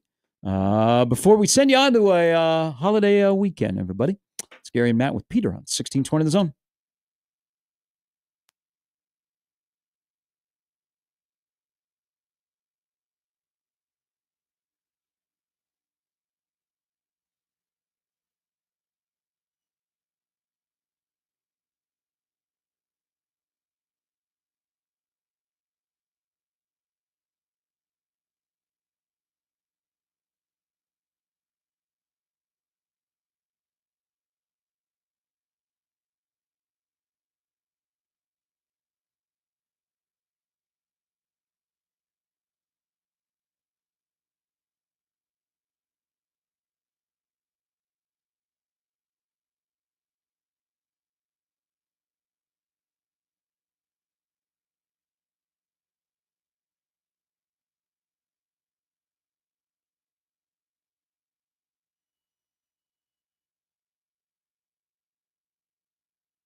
All right, it is time to welcome in from MajorWager.com, senior handicapper at VegasInsider.com, Vegas B. Edwards on Twitter. Set for the 4th. He's got his jorts. He's got his drink. He's on the beach. It's Brian Edwards. Good morning. Good morning. How are we? Good. When's the last time you wore jorts as a Florida fan? Man, oh, God. Okay. You know this because you've written about it and you've talked about it. You're on with the three-man front guys, and you were talking football. This is a month that we have football at the end of the month. We are a month away. Media days are coming up. You've got your Phil Steele. You've already gone through it. So we're going to do a little rapid fire here. I want to start. I want to start in the SEC because this is a team that rides me on the roller coaster of what their win total is projected and actually what they do. South Carolina B, last year, Shane Beamer, maybe a little bit on the hot seat. They won their last 6, and they went 9-3 after a 5-7 season. Really good team. They did lose in the Citrus Bowl to the SEC's daddy, Brett Bielema. They return a quarterback who shows up on a lot of top 10 lists, but they also lost some key players. Do we believe that South Carolina will be able to match a 9-3 season with another really good year for Shane Beamer? It's possible, but I doubt it because they lost a lot of dudes on defense. They lost their top 5 tacklers, and Kyle Kennard was not even in the top 5 tacklers, and he was the first-team All-American by most publications. And the ones that didn't have a first-team All-American weren't watching much football last year. So not only did they lose him, but Nick Emanwari was a multiple-time All-SEC safety. Debo Williams, a stellar linebacker. They lost both their D tackles, who I think both of them were drafted.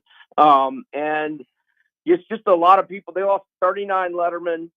They returned 37, but that defense was really good last year. Only gave up 18.1 points per game, and they're not going to be as salty on that side of the ball. And then there's the huge question mark of the transfer running back, Rasul Faison, who is an absolute beast. I've watched him play at Utah State a number of times. Fantastic running back, and he is not eligible. It's something to do with this, like the Diego Pavia rule. He had a year he was like at a JUCO, but I don't know, something funky about it that's different from everybody else, where there's got to be an NCAA appeal, and they have they haven't ruled on it. If they don't get him, they're going to be really thin at running back. Now, it's really time for Nick Harbor to have a breakout season and live up to his 5-star billing. We know Lenore Stellars is fantastic. And Dylan Stewart is a lot of the first-team All-American and a lot of preseason lists, in magazines, et cetera, at defensive end.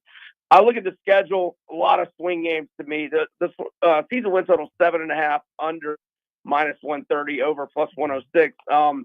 I marked them 5-1 with 6 swing games. I've got the loss being at LSU. I've got the 6 swing games being at Missouri, which, Missouri is one of the toughest teams in the league to predict for me, because I haven't seen enough of Bo Prabula at quarterback.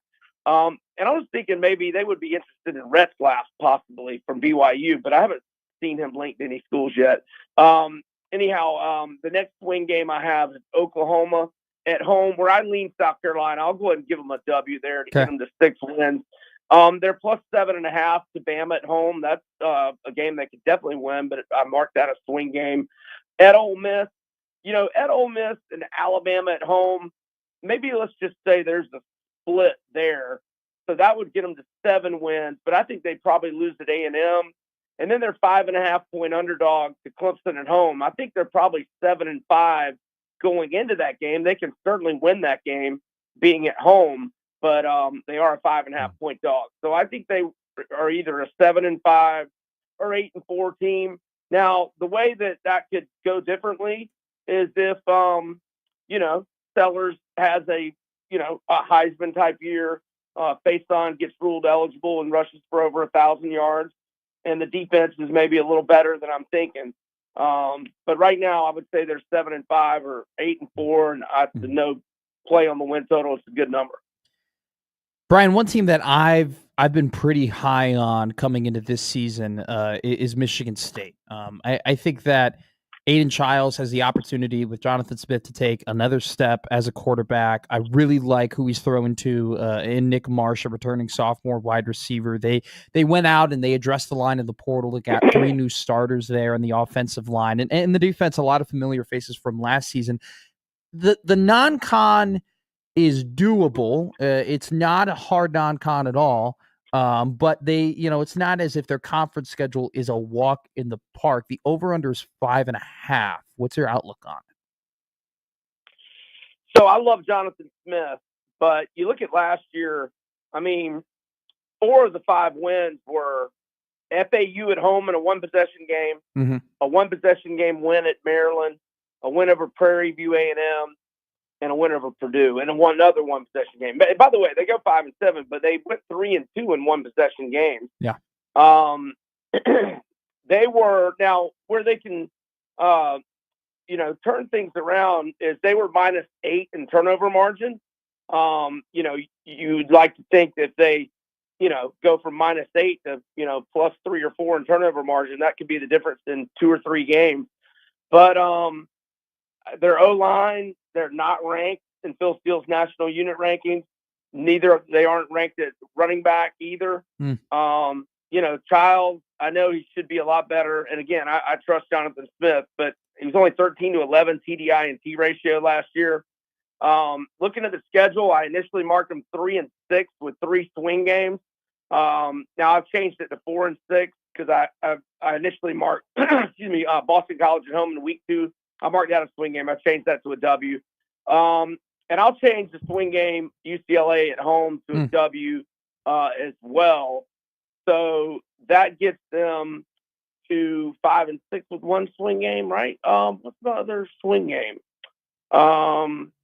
Actually, let's see, 1, 2, 3, 4, 5. Actually, I've got them marked 5 and 7. Okay. Yeah. All right, let's finish up here with staying in the Big Ten. Last year, late arrival for Jedd Fisch, but they had a good recovery, and I love their quarterback, Damon Williams Jr. They've got a much more difficult schedule. They're not a playoff team, but they're somebody to pay attention to. I think they'll be 3-0. Then they host Ohio State at the end of September in Seattle. They have to go to Michigan. Then they host their rival Oregon. Then they got a game against Illinois. The finish is not bad. Year number 2 for Jedd Fisch. The win total in some places is 7.5. What happens at Mount Lake this year with Washington? Well, I like this team, but there's a couple of concerning things. Well, let's stick with the positive first. So they went 1-3 in one possession games last year, and they were plus 807 in net yardage. That's really good for a team that went 6-7. They were plus 2 in turnover margin. 27th best recruiting class, number 40 transfer specific. But they got 19 transfers, 4 4-star guys. But look at this. I noticed this on the schedule this morning. They have 4 teams that they play in a 5-week stretch that all 4 teams have 2 weeks to prepare, and Washington doesn't. When they are Ohio State at home, Ohio State's got 2 weeks to prepare. At Maryland, Maryland's got 2 weeks to prepare, and Washington's coming off of the Ohio State game. The next week, Rutgers has got 2 weeks to prepare. And then to end a 6-game stretch in 6 weeks, Illinois at home, and Illinois's got 2 weeks to prepare, and Washington will be coming off playing at Michigan. So that kind of concerns me. But I still mark them 6-4 with 2 swing games. I got the losses at Ohio State at home, at Michigan. I marked them with a loss to Illinois at home and Oregon at home. The swing games being at Wisconsin and at UCLA, where I think I lean Washington in both of those. So I lean to them. I'm going to say 7-5 or 8-4. Okay. And look, Damon Williams, I think it's going to be really good. Jonah Coleman's a heck of a back. I think their receivers are good. Phil Steele's national unit rankings have 25 at receiver, 21 in the secondary. I think they're going to be pretty good. We'll see. Yeah, I'm not going to play the 7.5 over or under, though. No, they're if they can fix their road struggles, I think they recruited more for their lines because they got decimated there last year with the physicality. I think they made a really good hire at head coach. I think they're heading in the right direction. B, what do you got planned for Independence Day weekend? Grayton Beach, Florida. Probably popping my first cold beer around noon, and looking forward to it. There will be lots of red, white, and blue bikinis. Hell yeah. Nice. Hell yeah, brother. All right. We'll see you in the Speedo. I appreciate it always, my friend. Be safe. Be safe this weekend. Thanks, guys. Y'all have a great 4th of July. CB. Brian Edwards, we met him in person out in Vegas, and you're like, oh, okay, this is B. Yeah. I could see him walking around the old beach there with the red, white, and blue Speedo. You ever worn a Speedo before? Not a friggin' chance. Okay. Neither have I. No. Neither have I. I'm too hairy. I don't really even go shirtless, so getting me to a Speedo, not going to happen. Are you a shirt at the pool guy? Yeah, because of the sun. Okay. Yeah. I used to be, and then I just don't go in the sun anymore. Yeah. I just stay in the cabana. I just stay under the umbrella. One final thought on Washington. Yeah. If Ryan Walters, and I think that was a good hire to be back as a defensive coordinator, if they can stop the run like he did when he was at Illinois, I like their. If they scratched 8-4, I wouldn't be surprised, as you can clearly tell. I'm pretty high on the future of Washington. Ryan Walters is a terrible coach, but he is an Head awesome coach. head coach. But he is an awesome defensive coordinator. And if you want to go back and look at the draft classes that were taken from that Illinois defense while he was the coach, Keith Randall, Johnny Newton, Jatavius Martin, Sidney Brown, Devon Witherspoon, those are 5 guys that were high-quality picks, and 4 of them have turned into pretty high-quality football players in the NFL. So I think it's a hell of a hire for Washington. All right, Steve Sipple will join us next. What did he do to celebrate his birthday? And he was out in dinner. If Sip has ever worn a Speedo. What are the odds on that? What do we put in that? McSportsbook puts that at a plus 135. I could see Sip in retirement being the guy at the pool that walks around in a Speedo. Hey. You got it. I got to be careful with the join us here. Next on 1620 The Zone.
All right, we will not do this because everybody has saying happy birthday to our next guest who gets another trip around the sun. Stephen M. Sipple from 93.7 The Ticket and on3.com. Happy birthday, my friend. Yeah, I'm taking another trip around the sun. I like that, Gary. Yeah. What you do anything special? You got anything planned? You got to pull on that old red, white, and blue Speedo that you're known for? Any slight headache this morning? What? Why would you say that? You've worn a Speedo before, right? Yeah, haven't you? No. I will tell you unequivocally, I have not worn a Speedo. Okay. Not in public. Hey, how were the margaritas last night? I didn't have one. I had an old fashioned. Good man. Now here's the deal, guys. I think with dudes, it's just a one-day thing. I've noticed with women in my life that it's like their birthday's like Mardi Gras. You know, it's like last several days for some reason. But I'm a one-day birthday. It was fun. It was more than I want, but it was fine. But today's today, and I appreciate your acknowledgement. But yeah, yesterday was the day, and now today's a new day. I plan on being out of town next year when it happens. Wow. Well, it's okay. I mean, it's fine. People who know me understand. Did you? You're not taking advantage of the specials when it's your birthday. You get stuff for free. You didn't go to your favorite restaurant. Yeah, I actually did with my family. We went to Ruhlman's in Ashland, and it was fabulous. Good spot. There's a new brewery in Ashland. You should stop by as well. Yeah, there's that. Ruhlman's Steakhouse it's a joy. Phil Ruhlman runs it. Took on that project, a major project in the '60s, and I'd say crushing it. Yeah. I had a sirloin, 10-ounce sirloin, cooked to perfection, medium rare to rare.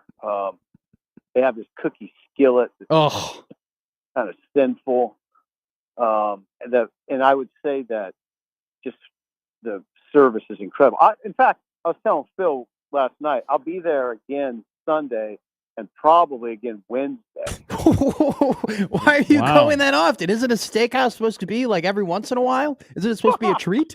Matt, it's a good question. I have a friend in town that we kind of booked that a long time ago. Okay. And then just another situation arose Wednesday. So I'm going to be a regular there here now. Yeah. In the next 10 days. Yeah. Don't hold it against me that I once went there and had a Reuben. Whoa. Yeah. I don't hold that against you. Very good. Okay. Pretty good. That's a good spot.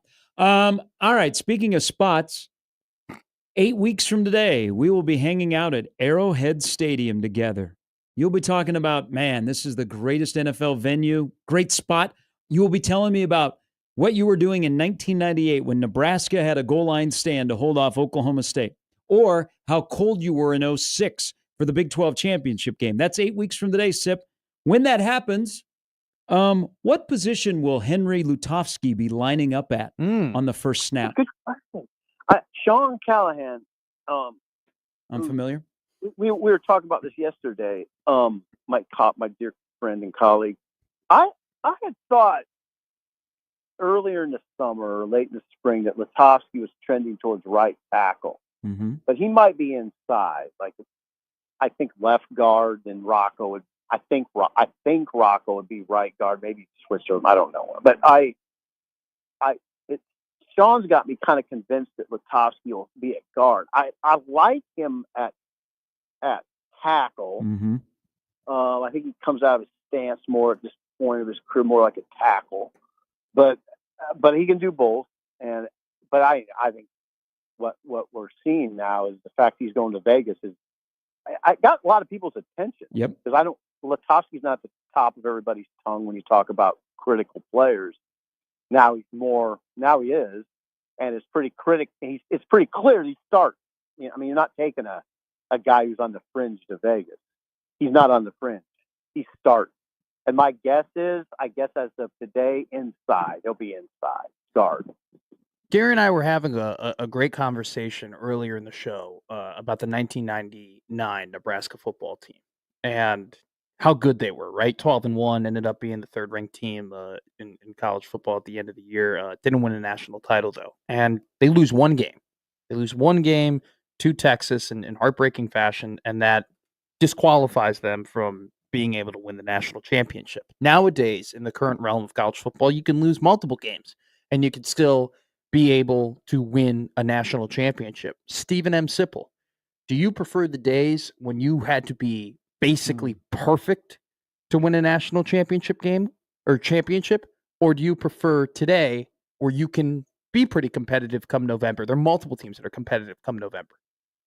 I prefer that era of college football, but I prefer the new playoff model now. Okay. I prefer the era and everything it was about back then. That for obvious reasons, right? Yeah, absolutely. Yeah. But I like this play. I like that you can be imperfect, or there's some leeway, and Sure. then there's this thing. And then at the end of the line, there's this incredible playoff. It was good. It was good in its first iteration. 12 teams, but it's going to get better because they're tweaking it. It'll be better. It'll be fabulous. So that's a great question. And right as you were asking it, the answer just hit me like a sledgehammer. I loved college football in the 80s and 90s much more, but the playoff is a good thing about today. So Nebraska wraps up a recovery month in June in recruiting, and they ended up with some really, really good momentum. And they're not done. There's going to be some commitments in July. But after a big pickup out of Chicago on Monday night, Matt Rule, who, you know this, Sip, everything that he does is intentional. He doesn't just willy-nilly put his fat fingers onto his phone and start tweeting or sending out gifts. Everything has a purpose. I've noticed that with him in 2+ years. So the tweet, too many people have profited financially off negativity and despair, their time is over. I don't think that was geared towards you, but who do you think that was geared toward? I don't know. I mean, I think it was a media thing, right? And it probably, the theory that I've heard that makes the most sense, it was the ESPN writer who did that, it was just a kind of a small synopsis of Nebraska's June in recruiting. And maybe that hit Matt. And I think, I don't know. I don't know what his intentions were. That's what's been presented to me. I don't know. I don't know, but I agree with you that wasn't just a random thought that he had in late June. That was something that he wrote with some degree of passion. But I think that's probably what it was. If you read that, it was just like a couple paragraphs, but a guy kind of said, Nebraska's not had a good June. Yep. They've lost a couple guys. They're out on, for instance, Bonner. They're probably not going to get Bonner. They got their running back. Mm-hmm. And he went through a couple other guys. So I think that's what it was. Steve, I know a lot of people, or knew plenty of people who liked college football better than the NFL because college football in a way was just I don't want to call it an alternative because it's a great product, but it was a different product than the NFL. And now we are in an era where we're not already there. We're basically at the products are practically the same, right? We have a salary cap. We have GMs. We have a large playoff format.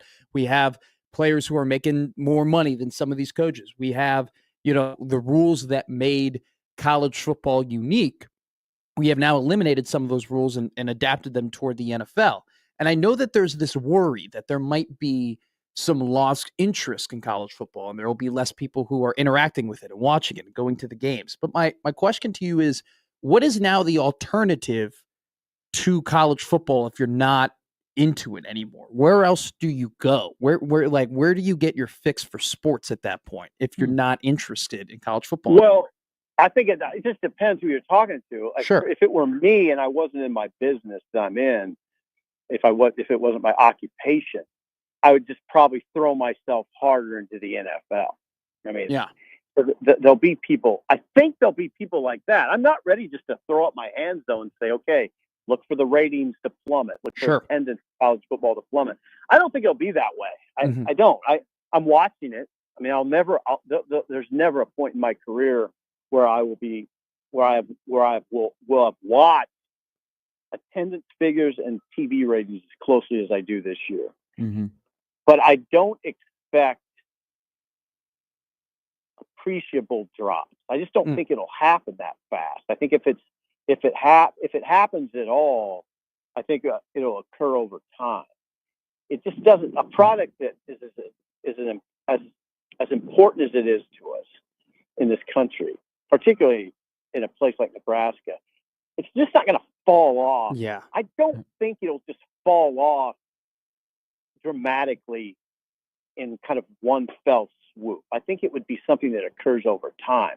I hope it doesn't happen at all. Mm-hmm. But I think you got to watch it because there's just too much. I don't know about you, but great when that happens. There's always too much. There's too much anecdotal evidence in my life that kind of got my attention of people that say, "Step, I'm just not into it anymore." Sure. I just don't like where it's going. I don't pay attention. Sorry, I'm not reading. I used to read you in the summer. I really don't now because I'm just not. I can't identify with what the players are doing. I just the movement and how it's so money based. It's a turnoff to a lot of people. Mm-hmm. But how turned off are they? Will they be turned off when Texas is playing Ohio State in the opener? Nope. And what just a magnificently. I mean, what kind of theater will that be? It'll be amazing. And just everything. Nebraska at Arrowhead against Cincinnati is amazing theater. Yeah. It's a gigantic game for Nebraska. It's a monster game for this program. That's the only way to put it. It's a monster game. Yep. Like there's games sometimes I have to kind of talk myself into being interested in. I'm interested in that game right now. I mean, and I got to think there's a lot of Nebraska fans that are just like me. Maybe they're a little turned off by what's going on. But, man, on August 28th, are they going to be turned off? No. When Arrowhead's full and Nebraska's playing a game they absolutely need to win. Mm-hmm. 8 weeks from today, Sip, so prepare yourself accordingly. Stay hydrated. All right, I'll stay hydrated. All right. Be good this weekend. Make sure you finish the weekend with all your digits.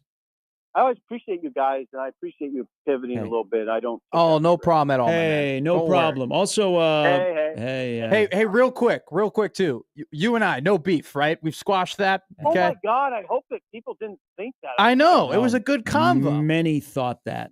They thought we were beefing. I had people coming up to me being like, "What's your problem with Sipple?" Yeah, I don't get that. I just love talk radio when we don't all go. Yeah, I just like to piggyback off what Matt said. No, I mean sometimes we're going to disagree, like absolutely we would in a bar. Yeah, maybe there's a fifth involved. It's fine. It's all part of it. All right. Well, I'm glad we got that out of the way and we can move forward because we're 8 weeks from the start of the season. Hey guys, thank you. Hey, God bless you and happy birthday. All right, thank you, guys. See you, Sip. And not necessarily in that order. See, no beef. You were trying to cultivate it. You were trying to start it. I was concerned because I was the person in the middle. Look, this isn't. I was the sandwich. You were the Oreo. Yeah. You were the cream filling in our Oreo sandwich. I was the middleman of the black and white cookie. It's one of those things. When Stephen M. Sipple comes on to Gary and Matt, it's not an interview. It's just three guys at a bar. Just chopping it up. Who goes to the same steakhouse 3 times in a Okay, that is 10 crazy. days? That is crazy. It's a great spot. No, I'm not doubting it, but like a steakhouse is supposed to be like a once every couple months type deal. People are saying that Ashland is the new Gretna. As Omaha expands, I don't know what that means. The people in Ashland, wait till they get Big Lake. People in Ashland are very What's glad. With Big Lake? Big Lake is coming. Our version of Okoboji. It's coming to Ashland eventually. That's why Frost built his house out there because he knew the Big Lake was coming. I mean, the people in Ashland are very, very happy that Jean Stothard is out of the mayor's office because you know that she would have annexed Ashland. She was just moving west. The only time I go to Gretna is to play golf. Ashland is the new bedroom community to Omaha and Lincoln. Jeez. Hey, I'd be buying land in Ashland. I'm just telling you. Too bad I don't have money to do that. Do it now. Thank me later. We I'm thank all of you. I'm not in the land buying business right now. All right. Do not be JPP. Be smart this weekend. Yes. Make memories. Make friends, whether you know them or not. Live, laugh, and punt. Enjoy the 4th of July holiday weekend. And make plans to join us on Monday when we're back in at 6. Talk a little ball, y'all. Have a great weekend, everybody. For Peter, thank you, Peter, for sitting in. Absolutely. I'm Gary. We'll talk to you on Monday. Adios, amigos.